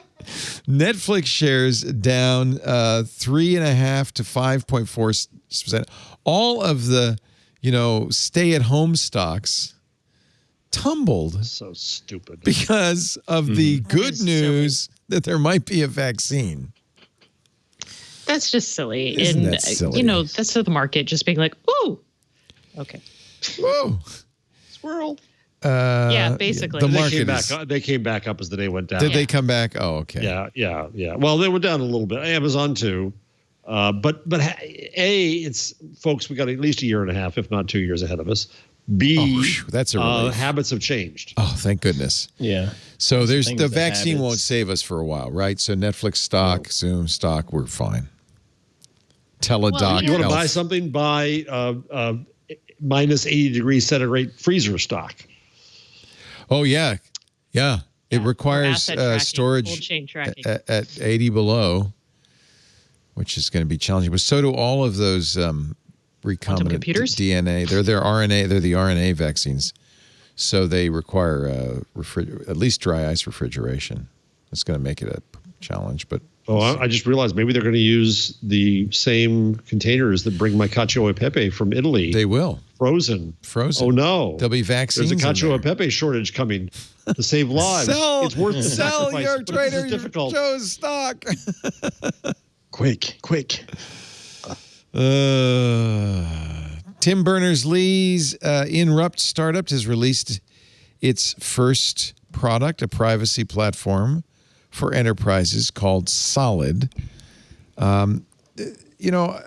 had Bruce Schneier, who's working on this on a show last month. And it's really intriguing, the whole idea. Remember we were talking about that blob? Stacey's blob, the idea that your information should be stored in a blob that you control. It's kind of what this is all about. The Solid privacy platform allows large organizations and governments to build applications that put users in control of their data. Tim Berners-Lee, of course, invented the World Wide Web, and ever since he's been paying penance. He's a great guy, a wonderful, amazing fellow. But he has always believed the web should be free and open, but he's been a little disturbed lately that these companies are making money using our data. So he created Inrupt, INRUPT, 3 years ago. And now with Solid, they have an open source project that I will see. What does it do? Can you explain this, boss? No. It's a server that it's like a server that an enterprise can set up, and you put people's data onto it, and you can't access it, and they can, I think. Yeah, it's very much like the blobs, although they call them pods. They call them personal online data stores, or pods. The enterprise version consists of the solid server, which manages the pods. Developers can build applications using an SDK that let you access these blobs, these data blobs, and then you maintain control of it. It's an interesting mechanism. We'll see. There are certainly some organizations, for instance, the National Health Service in the UK is building an application for patients who can use Solid to control their health data. So then the patient gives permission to the doctor to have it. That's good. That's good. It's good. And you build the app to talk to it, correct? Yes, to request that information and wait for permission. So this is the quote from Inrupt. Patients will be able to permit doctors, family, or at-home caregivers to read certain data from their Solid pods and add caretaking notes or observations that doctors can then read. So it's a central store with your personal stuff, but you control it. You keep control over it, which is, I think, a good idea.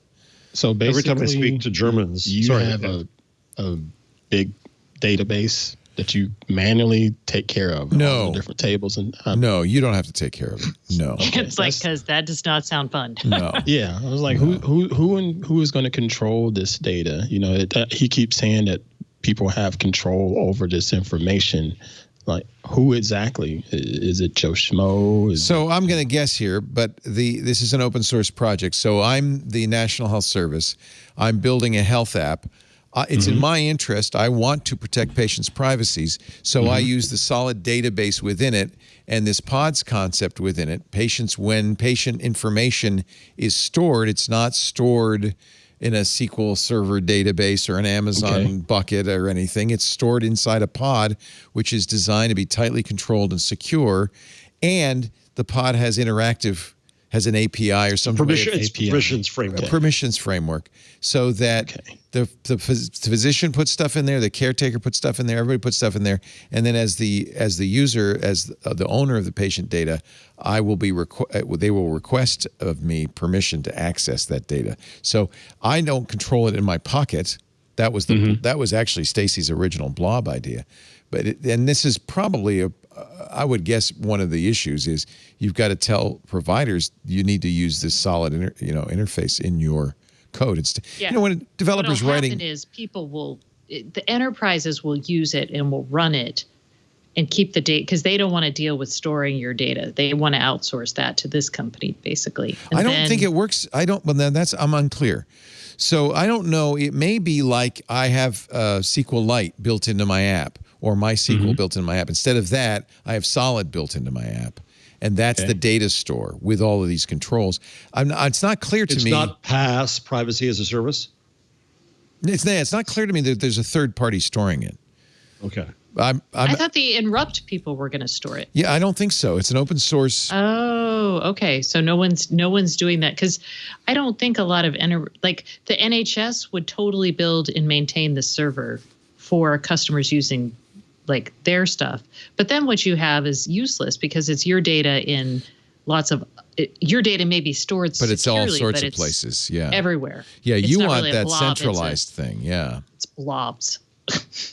Blob. I'm not clear, actually. That's a really and the article I'm reading on TechCrunch does not make that clear. So. No, because it's open source, I would imagine I could come along. I'm Pfizer, and I can come along and say, I want to buy your health data, and here's the price. And I can say, yeah, good, Pfizer, here, take it. Here's the pay me, right? Yeah, so I don't know. So that's... And then the other issue is, all right, so then I say to somebody, you can have the data. Do they have the data in perpetuity? They have the data for a use, but how do you enforce whether they, Cambridge Analytica, whether they use that once or now have other uses of it? Okay, so you're sort of right, Stacey. I'm looking on the solidproject.org site. Get a pod and a web ID.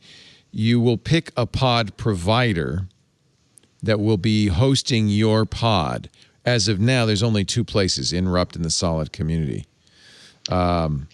So, but I guess the theory would be there would be a variety of providers, or you can self-host. They say the way to get the most control of your data is to self-host your pod. So you're right on this one, Ant.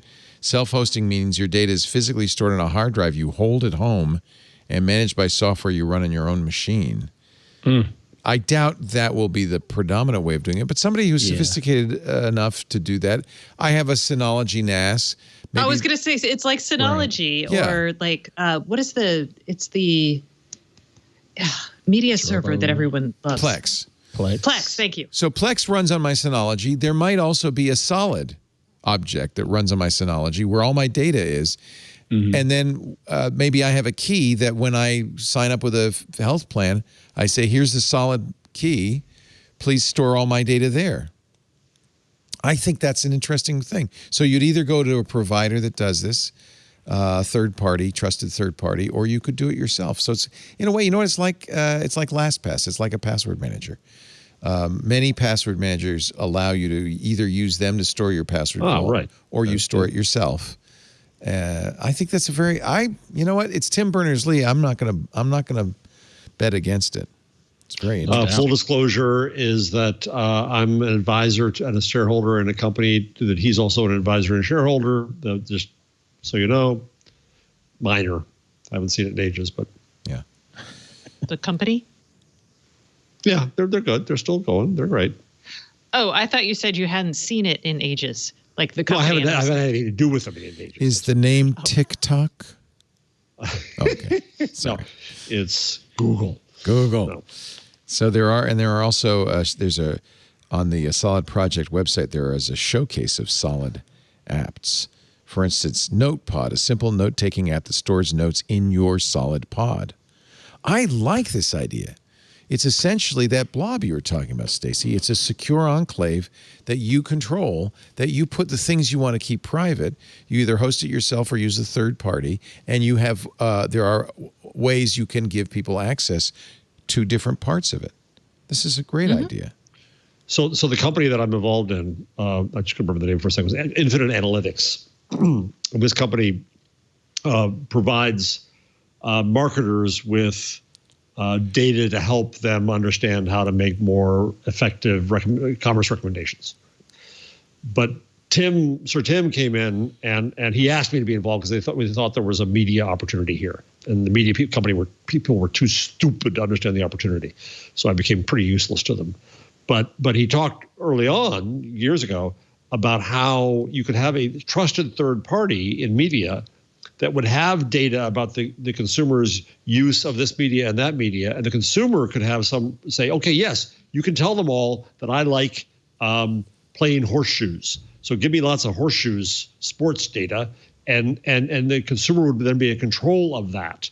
And the same with marketers. So he's been trying to build this personal data vault where you have a market control over it for a long time. Interesting you start with health, because there really isn't a market there, but there's a huge control issue there. So if you can solve it for health, you can probably solve it for a lot of areas. Well, here they've solved it for chess. This is called Solid Chess.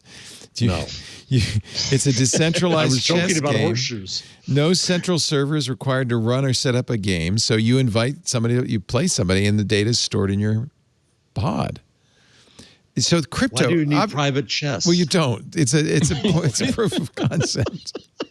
But you're storing it. You're hosting it. I think it's interesting. In crypto, you could use crypto to protect it. You would use your public-private key crypto to keep others out of it. I think this is very interesting. Now that I kind of understand it a little bit better, I think it seems workable. Very interesting. I have what may be a controversial view about crypto. What's that? Its adherents tend to be jerks. I'm an adherent.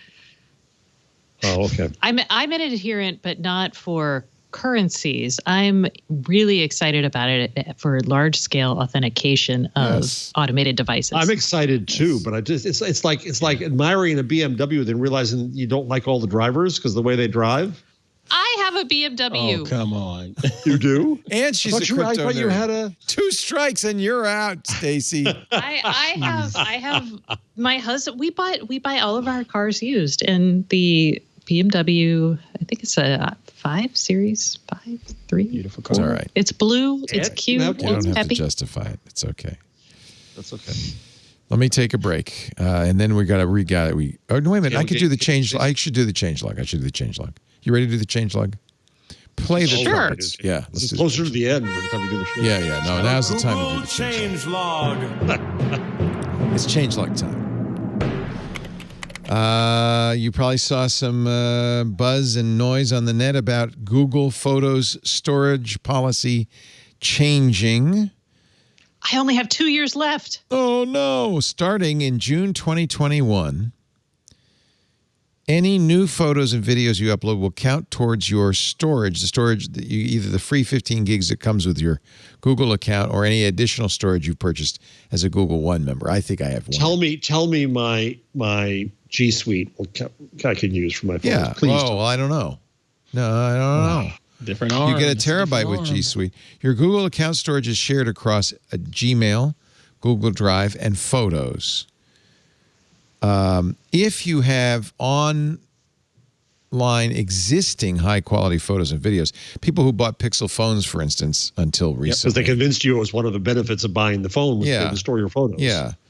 I have a lot of original quality photos. Any photos you've uploaded before June will not count toward your 15 gigs of free storage. So those are free and exempt from the storage limit, apparently forever. You can verify your backup quality anytime in the Photos app by going to the backup and sync in settings. After you back up your photos and videos in original quality, these changes do not, or if you have, these changes do not affect you because this has always been the status for original photos, right? Pixel 1 through 5 won't affect you. Nothing you need to do today. It's just that Google Photos, which used to have unlimited free storage, right? Yes. No longer has unlimited free storage. It has. But sensible people knew that was coming eventually, right? I don't know. But No, again, because it's Google pulling the actually rug out. promised way back. I remember when Gmail launched, they were like, free forever, la, la, la. And we're like, wow, great, we'll use it. Right. Yeah, that was the come on. And a lot of us I have 60,000 photos in Google Photos. So it's not free anymore. Amazon still offers free unlimited original storage if you're a Prime member. There are a lot of photo printing sites like Shutterfly that I think you can have unlimited storage there, right, Ant? Because they want you to print. And also Flickr has an unlimited pro plan you pay too. for But that. again, you're paying. Right. But that's not for this expensive. It's not. It's I can't remember. I buy it 3 years at a time because I like Flickr Pro. This is, I guess, upsetting to people who have been putting everything on Google Photos. I think, Ant, you said something interesting. I guess we could have seen this coming because remember Google had Google 411 where, you would call and it was their information number. And I thought, this is a great free service. It's good. They killed it because we got enough data. Thank you. Yep. And I think that's probably what's happened with photos. We It's got enough the data. Google way. Yeah. Well, Leo, there's another story somewhere in there that says Google now wants you to label your photos to help their learning sets. So that would tell me they don't have enough data. They realize their data is not good enough. That's bad because when it's free, I guess it's not unreasonable. Huh. Google, a new optional a new. Been talking long? I wonder what the Halo thinks of that. A new optional feature in Google Photos on Android says, "Hey, tag this. What is that image?" Oh gosh, that seems like a lot of work. It doesn't it? And that was the whole point again of Google Photos was that it knows it's a pug. Wow. Right. Yeah. Tap on the search button in the app's menu. Scroll down. You'll see an option to help improve Google Photos. When you click on it, you'll be presented with 4 tasks to describe your printing preferences, your preferred collages, to identify which photos belong to which holiday events, and to identify the contents of photos. Do you get You want me to rewarded? do your work for you, Google? Pay me. Yeah. Do you get rewarded? Yeah, that's the thing. They're doing the work, but they're not going to turn down any additional help. So Right. That's all they're doing.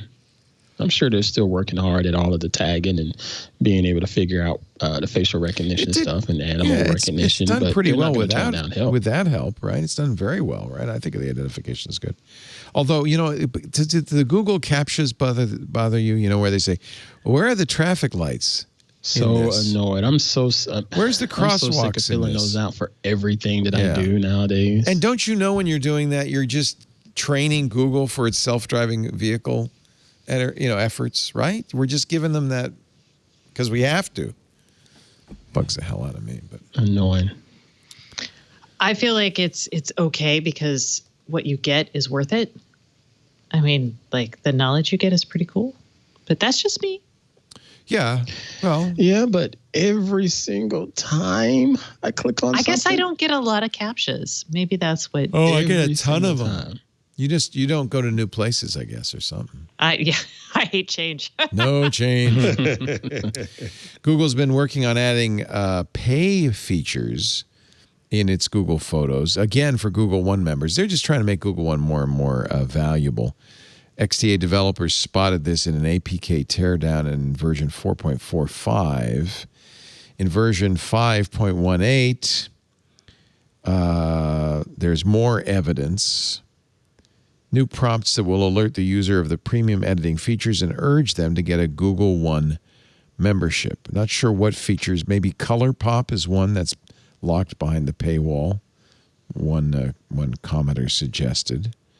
Pre-processing suggestions like saying, this is dog food.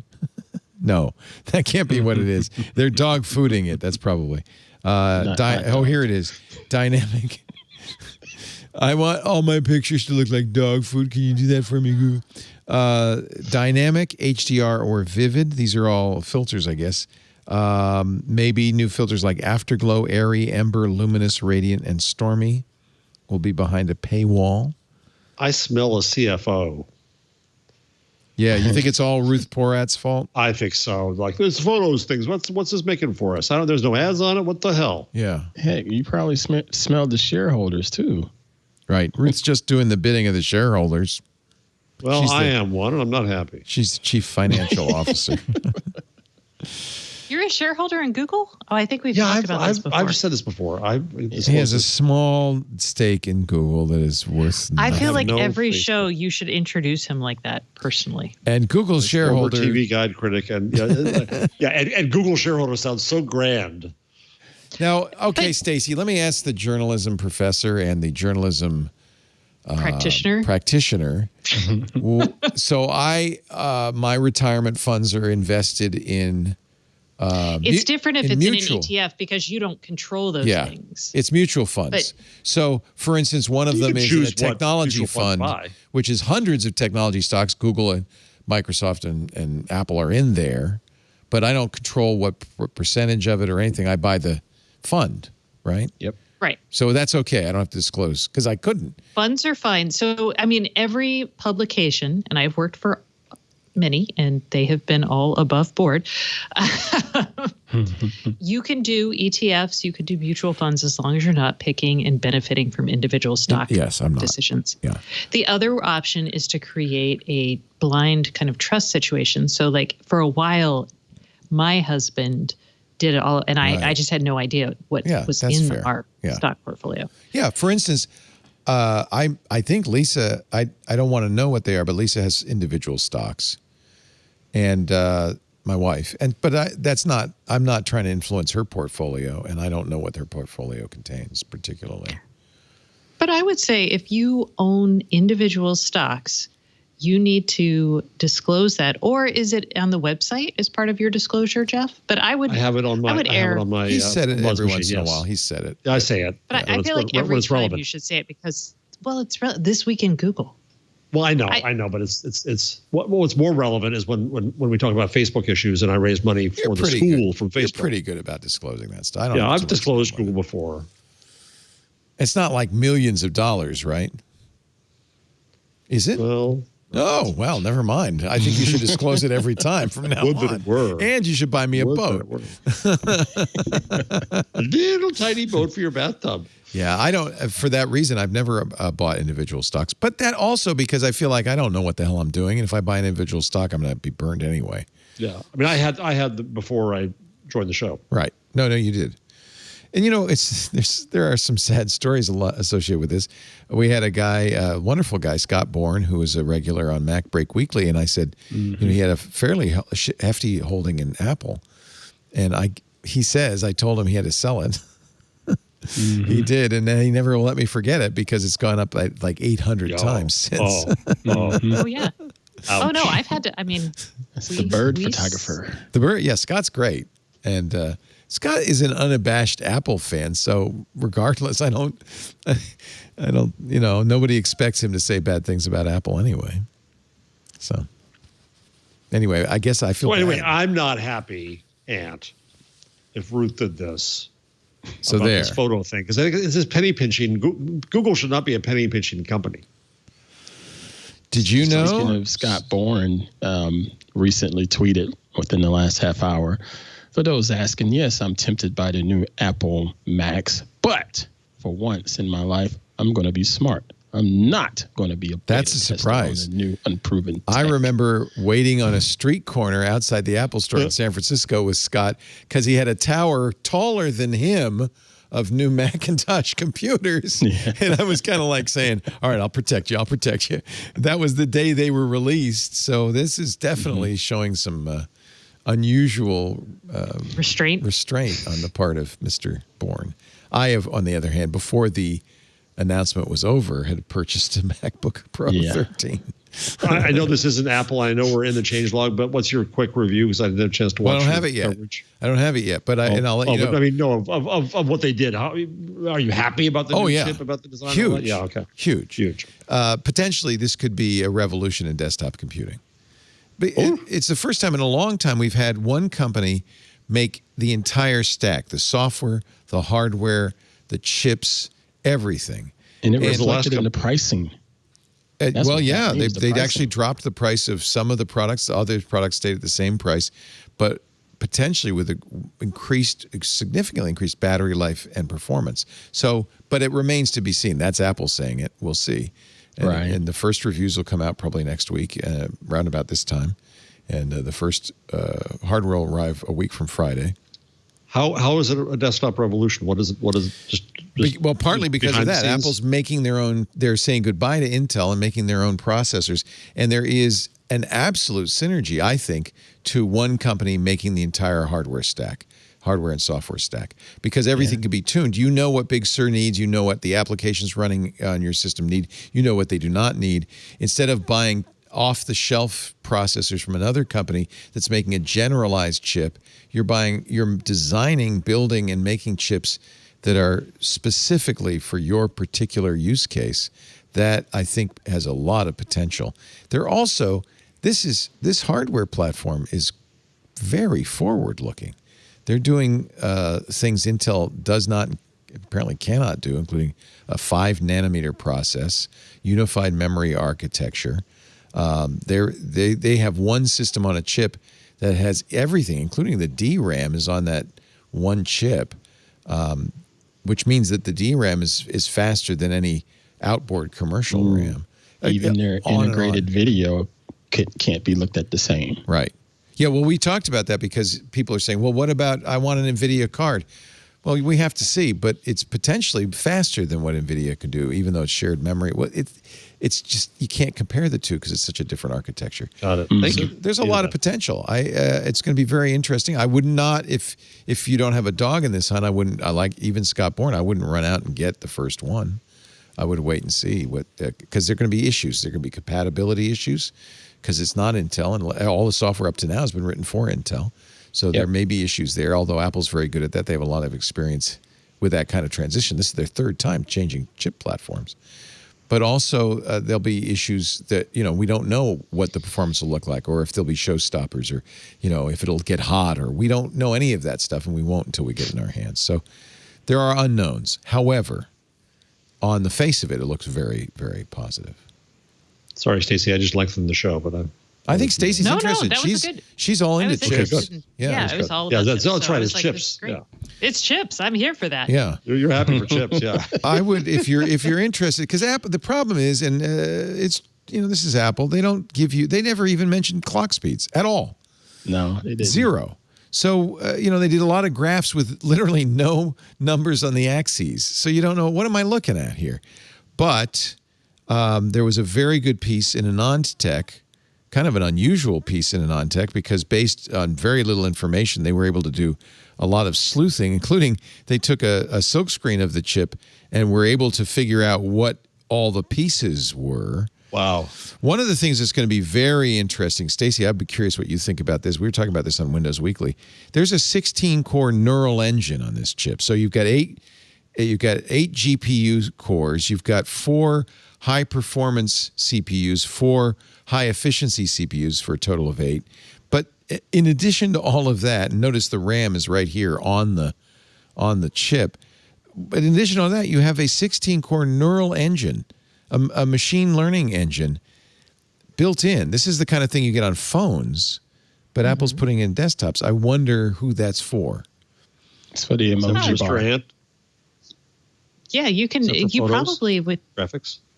Yeah, I was like, there's tons of stuff that you're going to want to do locally on your AI stuff that you'll want to do locally on your computer, and it could be, I don't know. Could your The fact that Apple would vision? devote such a significant portion of, they had a lot of transistors. I think it's, 16 billion or 18 billion transistors on this thing, which is mind-boggling.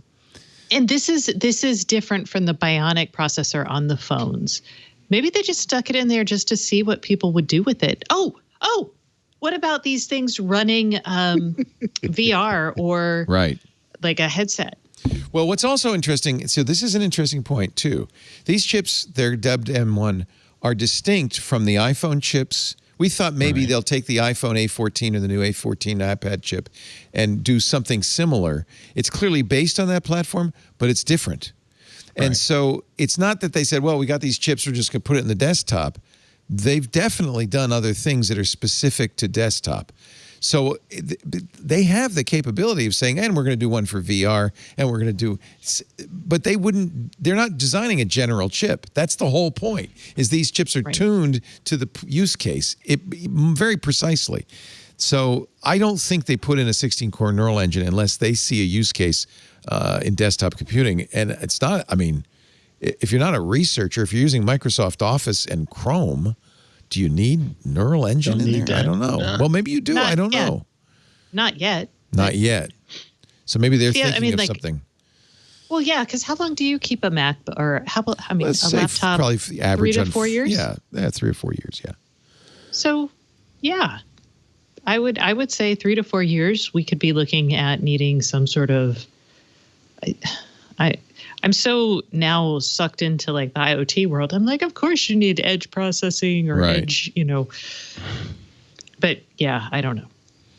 So, Ant, does this wet your whistle in terms of graphics and photos and stuff like that? Do you see possibilities for all of this? In a word, yes. Yeah. Oh, really? Because you're a Windows guy. That's why I'm asking. Yeah. It was exciting for me, first off, because of the pricing. Right. I've always been interested in the Mac operating system, but I could never justify the cost. If I had $3,000 to spend, I can get X amount of hardware specs with that $3,000 on the Windows side versus something a lot less on the Mac side. So I've always sort of stuck around on the Windows side of things, but they've obviously changed that. And then they've already gotten Adobe linked in with this and got support for Lightroom and Photoshop right already out the box. So yeah, sign me up. So the author of this AnandTech article, Andre from Asano, who spends a lot of time with processors, he's kind of a processor nerd, has this to say at the end. Apple is absolutely leading the pack in terms of performance and power efficiency. Based on testing the chips in the phone and the tablet, The design was more than able to compete and beat integrated graphics designs. Apple claims the M1 to be the fastest CPU in the world, given our data on the A14 and the iPhone, beating all of Intel's designs and just falling short of AMD's newest Zen 3 chips. A higher clocked Firestorm, that's the performance chip, above 3 gigahertz, the 50% larger L2 cache, and an unleashed TDP, total power consumption. We can certainly believe Apple and the M1 to be able to achieve that claim, the fastest CPU in the world. This moment has been brewing for years now, and the new Apple Silicon is both shocking but also very much expected. In the coming weeks, we'll be trying to get our hands on the new hardware and verify Apple's claim. Intel has stagnated itself out of the market and has lost a major customer today. Ooh. AMD has shown lots of progress lately. However, it'll be incredibly hard to catch up to Apple's power efficiency. That's because x86 is inherently much less efficient. If Apple's performance trajectory continues at this pace, the x86 performance crown might never be regained. So, and then I've been calling for the end of, well, not the end of, but what is it when you stop being the supremacy? So the relegation of x86 to where it belongs. Oh God, because now it's terrible. Well, it's not efficient, and everything needs to be battery powered forever. Why would you and we have so much availability, like so much capability to design custom processors, and like chip designers. I mean, yeah, everybody's doing it. I think it makes sense that they're doing it, and I don't know what else to say about this. There's some other interesting things. For instance, it's a highly parallel chip. A huge increase over what Intel and AMD are doing in parallelism.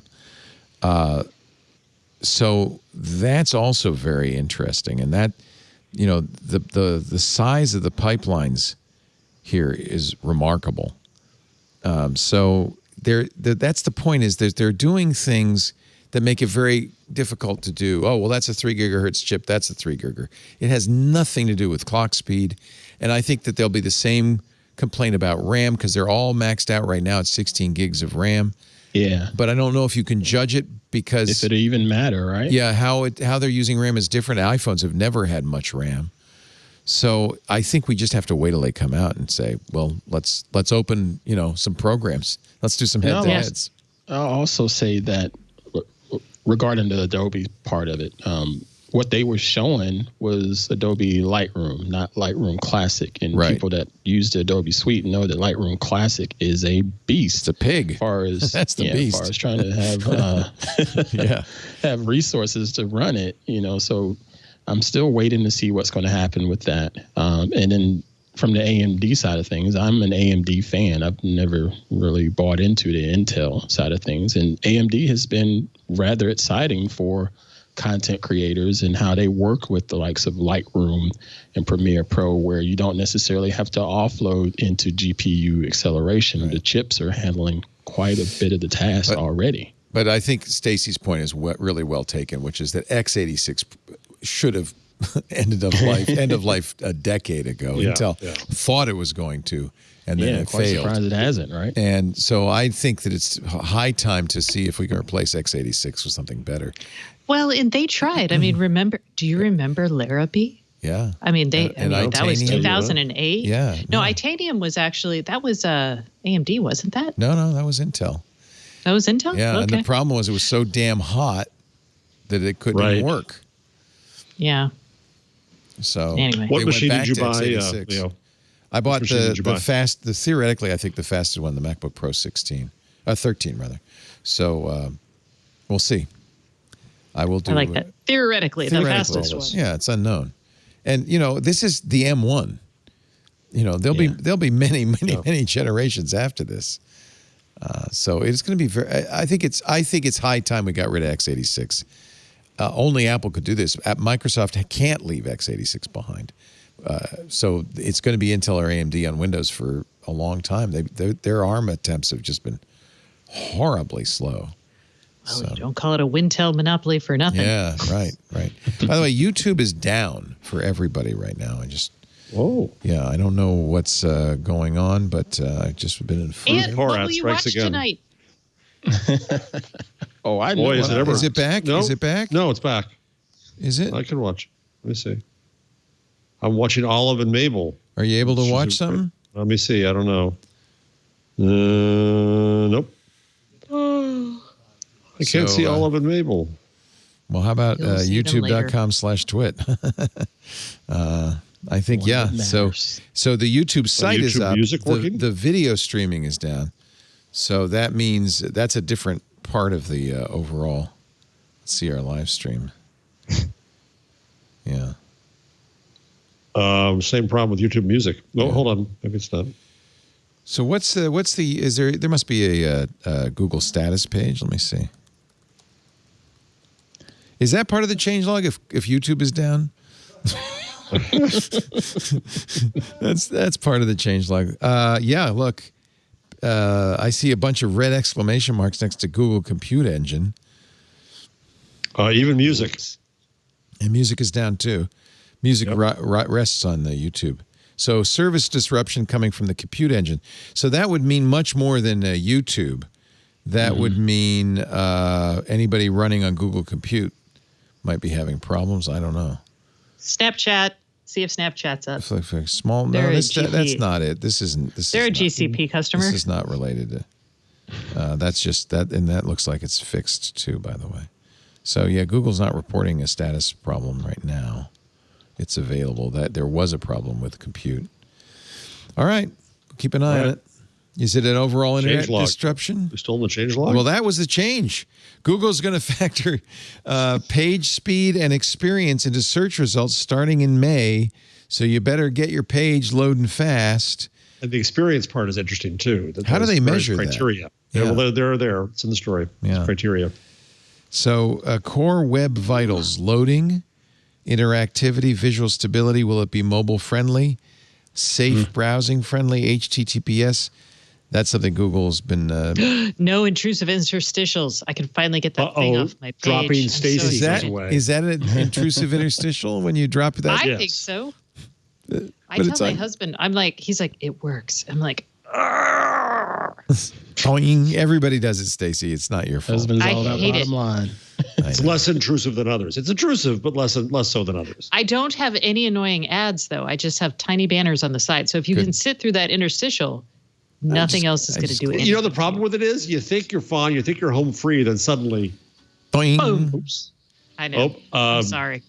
So Joni just started. Oh, good. So it's back. No, it's not. I'm still spinning on their live stream. I started listening to that. It's good. Isn't it good? Yeah. It's pretty old stuff. I got very old stuff. Yeah. It's your stop, Joni. I love you, but stop. Sorry. Yeah, it's very folky at the beginning. Yeah. Let's see what else is going on in the world of Google. Google hides free movies. There's over 40 classic movies hidden in maps, but sorry, you have to be in the UK. It's a virtual scavenger hunt. I'm guessing nobody's using maps these days because nobody's going anywhere. It's part of their Google Pixel Presents Mobile Cinema campaign, along in collaboration with the British Film Institute. Skyfall, Shaun of the Dead, The Phantom Thread, good movie, Wallace and Gromit, Curse of the Were-Rabbit. That is a good movie, too. Wensleydale Gromit. Fans will be able to search a map of the UK to find key locations after following clues, with the films then being made available to watch from anywhere. That's pretty cool. You have to... Oh, wait a minute. Hold your horses. Participants will have to ensure their mobile device connects to a 5G network in order to join in. I put this in here. I didn't see that. God, Verizon's everywhere. Bollocks, exactly. Bollocks. Bollocks. Well played, Mr. Ant. Well played. YouTube Premium members are being offered. I'm excited. I haven't seen that. The premiere edition of the Stadia package. Stadia? I've not seen that yet, and I'm a YouTube Premium member, but I've not seen any notification about Stadia. Not that I'll play. Well, here's a link nice. to see if you're eligible. Simply click this link, and yes, I am. Free Stadia controller, free. This is funny because I signed up for this and then I canceled before I got it because I thought I'm not going to use that. It's a $99 value, yours for free if you are a YouTube Premium member. I can get my Stadia gift right now. Let me click this. There's a link in the article. Thing. Yeah. I'm clicking that now. Yeah. Yes, get your gift. But I thought I was supposed to get some sort of email notification. I hadn't seen a thing. But I'll take my free gift now. Okay. Apparently now I have to choose a Stadia avatar. These are hideous. Which one should I choose, kids? Cupcake? Be Cupcake? Or what? I kind of like the dinosaur. Because I am a dinosaur. Yeah. All right.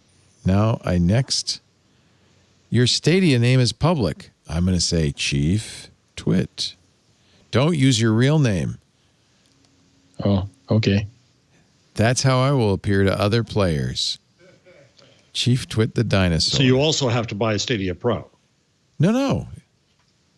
Oh, you do? This is 1, claim your free Stadia Premier Edition. 2, sign up for Stadia Pro. Oh, son of a gun. 3, get your redemption email. 4, redeem in the Google Store for free. Oh, the hell with you, Studio Google. How much is it? $10 a month? I don't know. I don't play I'm games not paying enough. for games. Nope, me neither. I've got Animal Crossing New Horizons. That's all I need. Google has added status updates to the Pixel's personal safety app. $10. Yeah, $10 a month. So it was nice. They were going to give me a free joystick, a free Chromecast so much for that. Ultra, just to get me to Pull play. that lollipop out of your mouth, huh, kid? Yeah, you brat. Google. So this personal safety app, which do you use it? Does anybody use it? It's nice. You can now send out a status page in which you would say, I'm doing okay. That would be, I guess, for if there's a disaster in your neighborhood or something. Yep. I thought they killed that. They just. Oh no, that was they Facebook. killed the thing where Facebook did it. Yeah, I liked that. Frankly, No, Google also had a thing where you could find your long lost friends in the storm, but I think they took that down. They did stop that. I think so. I can't remember. Wasn't it funny that all that stuff used Chat to room? be? That all that stuff used to Remember be. chat Everybody room? used to do that, and we were all in it together. And now it's the hell with them. Yeah. Google Maps is getting a Trips tab that shows your. Oh, this is sad. This is cruel. Your last vacations before COVID-19. Isn't that cruel? Yes. I think it's kind of nice that they, like, whenever I get my little thing that's like, hey, here's where you've been this month, it lets you know. It's like, by the way, you probably haven't been a lot of places because you're in a lockdown area. And I'm like, thank you. Remember when you used to go places? Is there anywhere in the U.S. that is not locked down right now? Well, Google serves the rest of the world, so. Yeah. But most places, I would imagine. There are plenty of places that do not have. We are special in a way that we're not. Carolina, Texas, Florida. Oh, yeah. Yeah. We're very purple right now. Yep. Unfortunately, here in Sonoma County. I think, unless somebody has something else, that's the Google changelog. I did want to mention to Mr. Jarvis, though, about Maps, how he says, is anybody even using Maps? I still use Maps for a couple things, for just keeping track of the hard heads if they say, hey, we need to go so-and-so. So I tell them, all right, turn the maps on so I can see you. And then also, depending on what I'm watching on television, I'll open up Maps just to look at it as a reference for what I'm watching on television. It just... Your voice thing is making you sound curious now. That's good curiosity. I am curious, Ant. That's a reference, but they're too young. They're way too young. Yeah. But it occurs to me. So I used to always just automatically turn on Waze in the car, and now in the rare moments when I go somewhere, I don't bother. I know where I'm Don't going. bother. I only go 3 places. Exactly.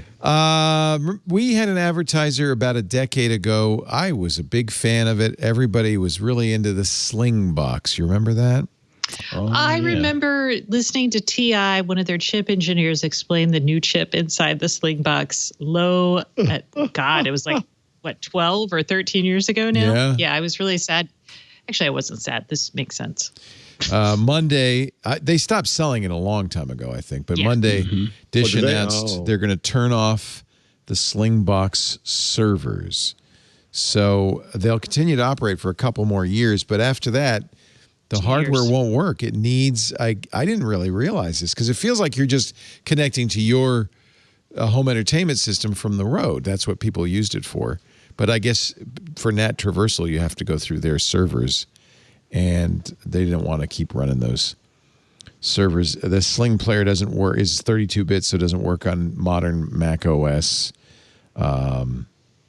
Dish said we had to make room for new, innovative products so we continue to serve our customers in the best possible way. I'm not mad about this.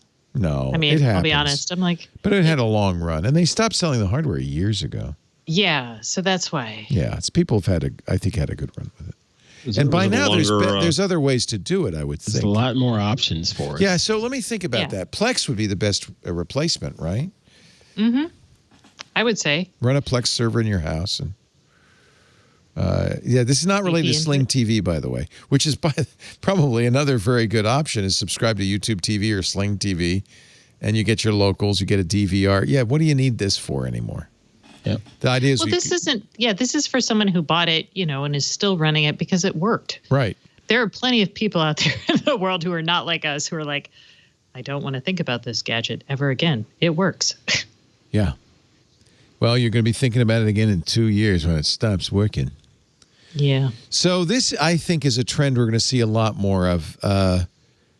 The estimate is about 60%, thanks to quarantine, about 60% of small businesses will fold in the year 2020, a huge number. A lot of them restaurants. Jeez. And because the only way most people are eating out these days is takeout or delivery, Chipotle's opening its digital-only restaurant, doesn't have a dining room, doesn't have that line for ordering. It's just for takeout and delivery. Why do they call it? It's a ghost kitchen, isn't it? It's a ghost kitchen. It is. Okay. Yeah. And there are a lot of ghost kitchens popping up now. A lot of restaurants turning into ghost kitchens, and a lot of new people starting ghost kitchens for DoorDash and Grubhub and all the other delivery services. But in my imagination, you finally got DoorDash where I live. You finally got DoorDash. Have you been using it? Not yet, because we literally just got it last week, and I haven't ordered takeout yet. Your daughter's going to tell you that it's mean to the restaurant. You shouldn't use it. It's actually my brother actually does DoorDash. In COVID, it is not mean to the restaurant. Oh, right. I thought this is the only revenue they have. Restaurant. Yeah. Yeah. Well, you're already. If you can order and take out and go pick it up, yes. But there's That's places better for the restaurant. Yeah. Is it? Do they get more money if you don't use DoorDash? Oh yeah. They pay for DoorDash. Yeah. They pay for DoorDash. Oh yeah. Oh, okay. So my vision of the Chipotle was that you would drive along and say, I'll take a burrito. And then you drive to the next stop and you say, chicken. Then you drive to the next stop and you say, put on the veggies. Then you drive to the next stop and say, yes, guac, please. And then you drive on. That's what I thought I was going to do. Someday we're going to have that vaccine. We're going to be able to go to Chipotle's again. Life will be good. Yeah, I'm sad with the Chipotle app. I tried to order from it, and my favorite burrito, I can't eat the veggies because I'm allergic to bell peppers. But now they're veggie with guacamole. You have to get the veggies to get the guacamole and not pay $2.25 extra. So I'm sad. I know. This is just... Boy, is that a terrible thing? What a problem. It is a first world problem? Yes. Not even a first world problem. It's like... It's a first word Karen problem. It is like fighting words. He called you a Karen. I know. Don't you hate it when you have to pay extra for the avocado because it comes with the peppers and you can't eat peppers? Don't you hate it when that happens? I hate it when that happens. I'm sad. I'm sad. No, I I'm haven't teasing yelled at you. anybody. I'm I haven't teasing said you. Mean to the people who make my burritos. No, of course. It's wrong, and we should all petition. Let's boycott Chipotle. Every podcast they advertise on, I want you to stop listening to them now. Do they advertise on any? Oh, I don't know. They don't advertise on ours. That's all I care about. You have all that publicity. I'm sorry, Stacey. You're not a first world Karen. You're a wonderful person. I apologize. I was just noting that bothered me. You could say sad. You could say something like, "Okay, Joe Rogan." You could say that. Go ahead. No, I would never invoke Joe Rogan. Jeez. Spoilers, according to the American Medical Association. No, it's not the AMA. No. It's not the American Medical Association. It's the American Marketing Association, not affiliated with the AMA. Spoilers do not harm box office revenue. This is actually research published in the Journal of Marketing, that esteemed academic journal. Researchers from Western University and the University of Houston examined whether spoiler movie reviews harm the box office. Do spoilers really spoil? Using topic modeling to measure the effect of spoiler reviews on box office revenue. They collected daily box office revenues for movies between 2013 and 2017. Then they were matched with their respective reviews connected from the IMDb. They measured the spoiler intensity, the degree of plot uncertainty, the amount it was resolved by reading spoilers in movie reviews. The study results indicate spoiler intensity has a positive and significant relationship with box office revenue. It doesn't just not spoil revenue. It enhances. I can't believe that was a study. Yeah. I mean, we're in a society of people don't want to miss out on anything. So if a movie is being talked about so much where even spoilers get leaked, seems like society is like, I got to see it anyway. I still got to see it because so-and-so was talking about it, So why would the revenues change? And here's another theory too. Do you want to know how it turns out so you can talk about it even before you've seen it? Oh. I don't even want to talk about it to you. Is it a cheater, not a spoiler? I do that with horror movies. So like when I was watching, especially like TV shows, when things get a little too intense, I'm like, I got to understand what's about to happen. I do it as like a stress valve or a pressure valve kind of release. Here's a question from Embry in our chat room that I think is good. Why do they call it a box office? Do they sell boxes? Jeff, you're a TV critic. Well, that's a really good. I never thought about that. What is? Well, because the office, you bought it from a thing that looks like a box. Yeah. The term box office originated in the Elizabethan era when affluent people would sit in private boxes to watch theater. Tickets for boxes were sold in an office called a box Just office. Just like Leo made up about the unicycle. I made that up, yeah. Yeah, you didn't mention Elizabethan boxes. No, I Globe didn't. Theater. By the way, that was a Google snippet, and I did not click through to In Shorts where this information comes from. It's a really good piece of information, though. Because it's all you needed. It's fine. The uncertainty reduction mechanism suggests a spoiler-friendly review platform can help consumers make appropriate purchase decisions. We recommend that review platforms keep the warning labels on spoiler reviews because of the benefit of allowing consumers to self-select into the exposure to spoilers. Yeah. That makes sense. Don't surprise people with a spoiler. It's the same issue as snippets. A short snippet isn't as which of course, publishers want to say you've sold their soul for using, is actually not as good a promotional item as a longer snippet. And even a whole story can be a better promotion. Our final story of the day. I'm going to make it a good one. The Pope Francis, Il Papa, urges followers to pray that AI and robots always serve mankind. Let's just pray for that, shall we? All together. I see a movie coming up. To serve mankind. It's a cookbook. I'm sorry. Do you think Padre was involved in this one? I think he might have been. Oh, maybe. He was the advisor. Maybe. It's one of the Pope's monthly prayer intentions, regular missives shared on YouTube. Well, now we know Father Robert's involved, to help Catholics deepen their daily prayer by focusing on particular topics or events. In August, the Pope urged a prayer for the maritime world. In April, freedom for addiction, probably from addiction, I would guess. And in November, it's AI and robots. The Pope said AI was at the heart of the epochal change. Is it epochal? Epochal? You tell me. Epochal? Yeah. Of the Oh my God, I epochal can't pronounce change words. we are experiencing, and that robots had the power to change the world for the better. But this would only be the case if these forces were harnessed correctly. Indeed, if technological progress increases inequalities, it is not a true progress. Future advances should be oriented toward respecting the dignity. What accent is this? Yeah, I'm like, what is happening here? I can't even get to the continent of the person. Well, just remember, Pope Francis is not Italian. No, he's Argentine. He's from Argentina, but he has to speak Italian. So that is the accent of an native Argentinian speaking Italian in Rome. Oh, prove it to me. In English. Yeah.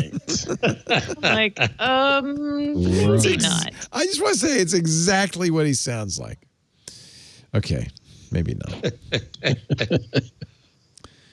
Let us pause, and then I'm going to get your picks and number and all that stuff, if I might. Our show yay! Yes, it's time. Soon it's going to be Chipotle time. Our show today brought to you by ZipRecruiter. Hiring so hard. But you know what? If you are one of the companies hiring right now, bless you. There are people out there dying to get a job with you. And in fact, the perfect person is waiting to hear from you. So how do you get to them? You use ZipRecruiter. That's the best way to reach out and find exactly the right person for your job opening. I'll tell you all the good reasons you'll want to use ZipRecruiter. First of all, when you post on ZipRecruiter, you're posting to more than 100 job sites. So you're casting a broad net. You're getting it out there to everybody. Furthermore, ZipRecruiter's technology actually helps you find people with the right experience for your job. They'll go through those and then find people that are qualified and actively invite them to apply, which makes a big difference. 4 out of 5 employers who post on ZipRecruiter get a quality candidate within the first day. We would get them within the first hour. In fact, it was always a thrill and a wonder. Because we'd post, and when you posted for a job, you hope I'm going to find the right person. I really want to fill this position. And I hope it's not going to be a long time and a lot of work. And then that first good applicant flows in the first hour or two. You go, wow, this is great. It really is a great feeling. And the other thing I love about ZipRecruiter, it doesn't go into your phone. They don't call you. It doesn't go to your inbox and your email. ZipRecruiter, all the applicants go into the ZipRecruiter interface. Their resumes are automatically reformatted so you can easily scan them. You can create screening questions, true, false, multiple choice essays. So you eliminate people without any work. You eliminate people who aren't right for the job right away. And then the interface makes it very easy to scan over everybody left, rank them, rate them, and hire the right person fast. Makes such a difference. It makes such a difference. As your business changes, as the world changes, if you're hiring, I want you to do it right. I want you to find that right person because they can't wait to hear from you. They're just waiting for that call. See for yourself right now. You could try ZipRecruiter free at ZipRecruiter.com/twig. ZipRecruiter.com/TWIG. Let ZipRecruiter take the hard part about hiring off your plate and give you the good stuff, the really nice feeling when you hire the right person. Go to ZipRecruiter.com/twig. ZipRecruiter is the smartest way to hire. We love them, and we know you will too. ZipRecruiter.com/twig. Stacey, be careful what you say because I buy all the stuff that you talk about. I got this Halo band. Now what? Stacey's thing is next. You know how Stacey pops in every now and then with a cocktail recommendation? Yes. This is a non-alcoholic cocktail type thing. So this is a non-alcoholic aperitivo. I've been trying to drink less, and this is like super fancy. I'm doing an unboxing here for you, but it is called Ghia. Ghia. And this is That looks like super no cocktail bitter. I've ever seen. It's super bitter. Why would you want to drink that, Stacey Higginbotham? Because I love bitter flavors in my cocktails. So I'm going to tell you, this is a mix of lots and lots of herbs. I'm going to tell you what some of them are in case you know how they taste. Gentian root, that is the super bitter angle. There's white grape. There's fig in here. Ginger, orange peel. I can't say that word. Yuzu, so fresh. Lemon balm, elderflower, and rosemary. Sounds good. Sounds delicious. So this is a really this is not complex. This is not that it. is not it. This is the one I'm going to share after you do that. So go ahead. Okay. Ghia, like Carmen Ghia. I was like Ankur Ghia, my daughter's stepfather, or not stepfather, godfather. Carmen Ghia was the Volkswagen everybody in my generation wanted. Oh yeah. Oh, I wanted it so badly. Oh yeah, it's beautiful.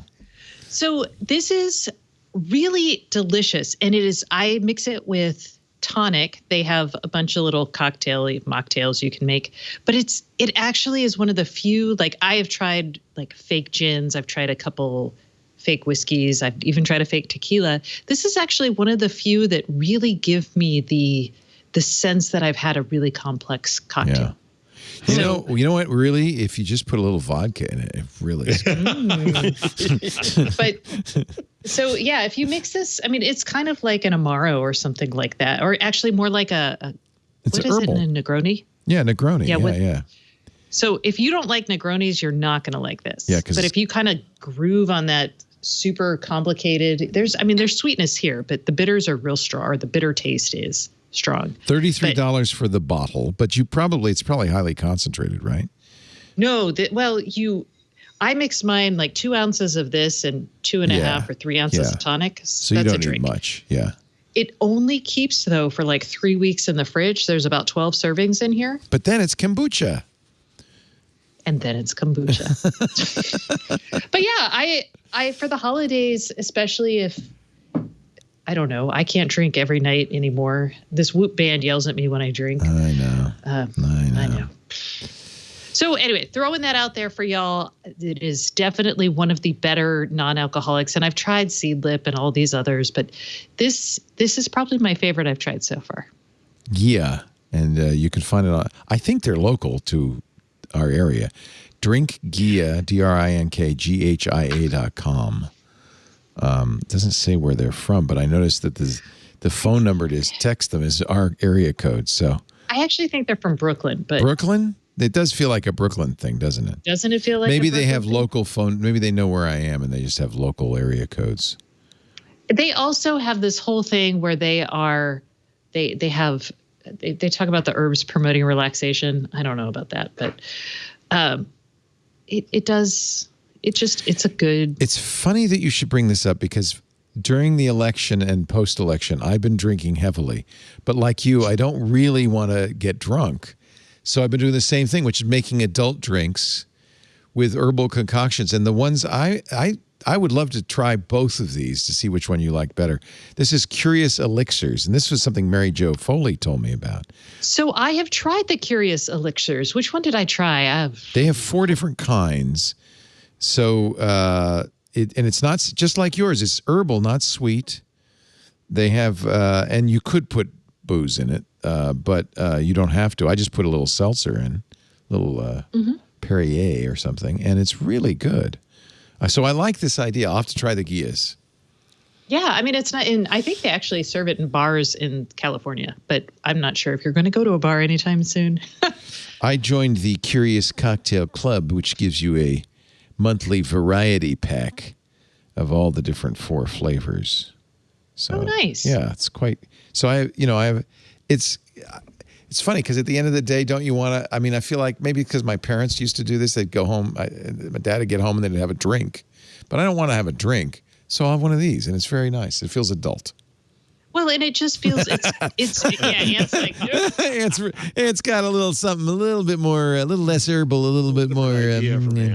Improve. And I don't drink sodas because this is I'm really not right judging here you. on my desk. I'm not judging you. I'm not judging. I'm going to go have a nice Cabernet in a minute, Dan. I have so few brain cells to spare that I just try to stay sober these days. I didn't used to. I'm kind of with you, Stacey, because you don't sleep as well and you wake up, you don't feel as good. I need the comfort without the confusion. That should be their slogan. I think it's shaken, not slurred is their Oh, that's tagline. even better. I love it. Shaken, not slurred. Shaken, not slurred. Nice. So Ghia, drink Ghia, DrinkGhia.com. And we have dueling elixirs. I have curiouselixirs.com. Jeff, do you have a number for us? Yeah, I do. It's a digital story because the New York Times has just passed a milestone where it makes more money from its digital subscribers than its print subscribers. And a lot more money. Oh, right. But the numbers are, well, actually, it just kind of passed over a little bit. So online, so there's 7 million online subscribers, of whom 4.7 million pay for news. The rest pay for crossword and cooking apps. Oh, that's hysterical. Yeah, I do. I do all three. Both. Yeah, me too. I don't pay for the crossword. I don't care for it. 831,000 pay for print. So 831,000 readers provide $145 million. The 7 million digital subscribers provide $155 million, wow. 10 million more. So 800,000 versus 7 million. That's the problem. That's why giving up print is hard. Meanwhile, advertising sales has dropped 30% to 79 million, which used to be the primary revenue source. Subscription surpassed advertising a couple of years ago. But even online advertising has fallen. So online advertising is now 47.8 of that 79 million. So basically the only thing that's growing here is digital subs. They're now at 7 million. They have a goal of 10 million digital subs by 2025, and they could make it. But it's a very different business. And bottom line, they're making money. Bottom line, they're making money, yes. 33 million in the quarter. So that's good. Yes. Yeah. That's good. That's good. Yeah, because that's an expensive operation, but digital makes it, I think, maybe a little more. If you're interested in this stuff, and I know there's probably speaking to maybe one person in the audience, but Mark Thompson, who just left as CEO, did a great video presentation for the Bodleian Library's at Oxford 700th anniversary. They did a celebration, and if you look that up, you can find a really good talk about change and change management from Mark Thompson. Interesting. Yeah. That podcasts have contributed to that bottom line, by the way. Yeah. Oh, yeah. And the wire cutter, and they could buy. They could buy you. They could buy you. Yeah. They bought Serial, just the podcast alone, by itself. They spent $30 million buying several startups, including Serial Productions. Yeah, I think their strategy has been quite good. They've also benefited from Donald Trump. Oh, which they say, and they admit, and so I talked to somebody at another paper where they're worried about what's going to happen to subs. Yeah, a calm, uncontroversial presidency, and maybe calm and uncontroversial for New York Times readers.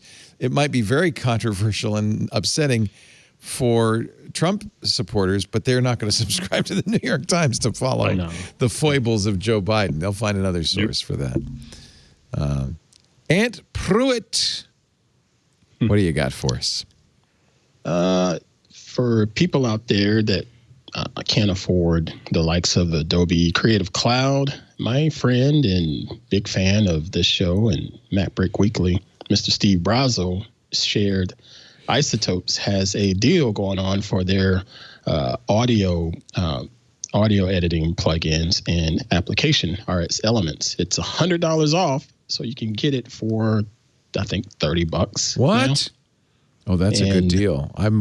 I've used Isotopes plugins. Isotopes is really, really popular in the audio editing game, and for people that are trying to get started with wanting to do their own podcast and process some audio, there's your in right there for $30. You got a nice tool right there waiting for you.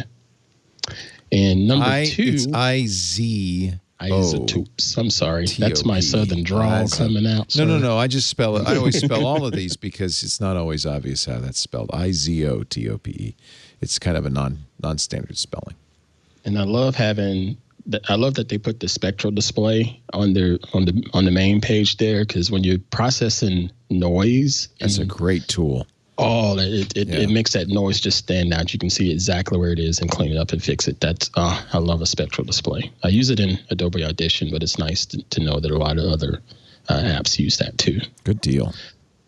And the other one was I was going to do it later, but I said I'll go ahead and throw it in there. And this is from my Sunday television watching, and it wasn't on YouTube. It wasn't on Netflix. It was actually on Amazon Prime, and it's called Dream of Italy. And episode 2 pops up, and they started talking about a specific dish made popular in Rome. Cacio e pepe. Cacio? Did you catch the cacio episode? You caught the cacio. Yes. I was like, look at this. Mr. Jarvis is interfering with my television watching. Oh, man, I want to be in Italy. It's the most perfect dish. It's been a pretty good series, though. I think I've watched about this. 5 or 6 of those episodes now, and it's fascinating. Oh, I love Italy. I love Italy. That's my dream vacation spot, Italy. Me too. We'll all go visit Father Robert when things get better.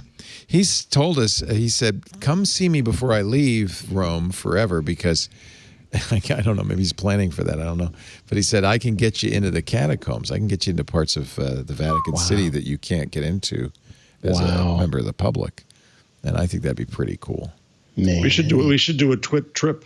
Oh, celebratory twit trip. Okay, but a little tip: you can't do this when you get to. Yeah, I was going to say, dude. Sorry, it is. That was not a statement. He was doing a little Italian gesturing there. I didn't think the camera was going to be on me. He's scratching his beard and flipping us off at the same time. It's cool. No, I think that would be. Wouldn't that be good? I would love it. It would have to be in a few years, but a twit trip to Italy. Oh, I thought you were giving up on podcasting in a few years, Leo. That's what? Where'd you hear that? You're constantly like, I'm too old for this. I'm done. This is the end. According to my Halo band, that's not true. We come at the end of his week, Stacey. It is official. Fresh flower by Sunday. It is official. I mean, Ron Klain is the chief of staff to the president-elect. That is now official. Which is good. Yeah. Good choice. He ran the Ebola response under the Obama White House. Could probably be well suited for this one. No, I don't. Oh, Stacey, don't take me seriously. I go up and down. Sometimes I really worry about you, man. I know you do, and you're very kind. But no, down. I really love what I'm doing, and mostly I love it because I get to talk to you guys, and that's the fun of it. So if we don't do any more podcasts, expect me to call you once a week, keep you from your dinner and that kind of thing. It'll be like old times. Like, call me for, let's see, how long? This has been a 3-hour show so far. So it has. I know, we had nothing to talk about. That's the funny thing. I'm like, how did this happen? It was going to be a nice short show. All right, I'm going to let you go. Thank you so much, Stacey Higginbotham. Her website, including the annoying interstitial drop down for the newsletter, which is gone before you know it. StaceyOnIoT.com. Actually, that is not annoying. You should fill it out and sign up. It's free. It's awesome. Great when newsletter. Is Google making that change? You got till June. May or June. Okay. You got a while. She also does a great podcast with Kevin Toffel called the IoT Podcast. Thank you, Stacey. Great to have you on. Jeff Jarvis. I know he's here somewhere. Hold on, Jeff. He's got to get your lower third. He's the director of the Town Knight Center for Entrepreneurial Journalism at the Craig Newmark Graduate School of Journalism at the City University of New York. You know what, Jeff? I got the tattoo. It's just hard to read it. But once it settles down, I won't have to look for it anymore. Thank you for being here. Jarvis.medium.com. JeffJarvis.medium.com is his Medium page. And, of course, it's also buzzmachine.com and at Jeff Jarvis on the Twitter. Thank you, Jeff. Stacey's at GigaStacey on the Twitter, by the way. And Mr. Ant Pruitt is Ant Pruitt on the Twitter. He's also on Hands on Photography and Hands on Wellness. And a beloved figure. Oh, retouching high-key portraits. That's a good picture. Oh, I'll show you how to do it. Yeah. Oh, I'll be watching that one. That's great. Thank you so much, everybody, for joining us. We do This week in whatever the hell we want to talk about. This week in Chipotle, every Wednesday, 2 o'clock Pacific, 5 p.m. Eastern Time, 2100 UTC. If you want to watch us do it live, you can tune in twit.tv/live. There's audio and video streams there. Don't know if YouTube's there right now, but everything else is there. Nope, it's not. It's even worse. Wow.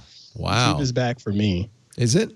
Oh, it's back for me. Up and down and up and down. Wow. It's for their loyal watchers. It's coming back early. Oh, they know. They know. You're a YouTube star. That's how they know. We also have on-demand versions of the show. Twit.tv/twig is the website.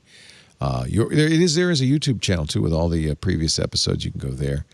And don't forget, best thing to do is subscribe to your favorite podcast application. When you subscribe, you'll get it automatically. That way you don't have to think about it. You just have it whenever you're in the mood to listen to a fabulous episode of This Week in Google. Have a wonderful week, everybody.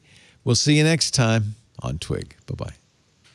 I'm Jason Howell, host of Hands on Android, where each week I take a look at the Android operating system and really dive deep into what it can do for you and how it can improve your quality of life, whether it be tips and tricks on how to use it better, whether it can be little known secrets that open up a world of possibilities. So many topics to dive into, including your emails. Subscribe by going to twit.tv/HOA. We'll see you there.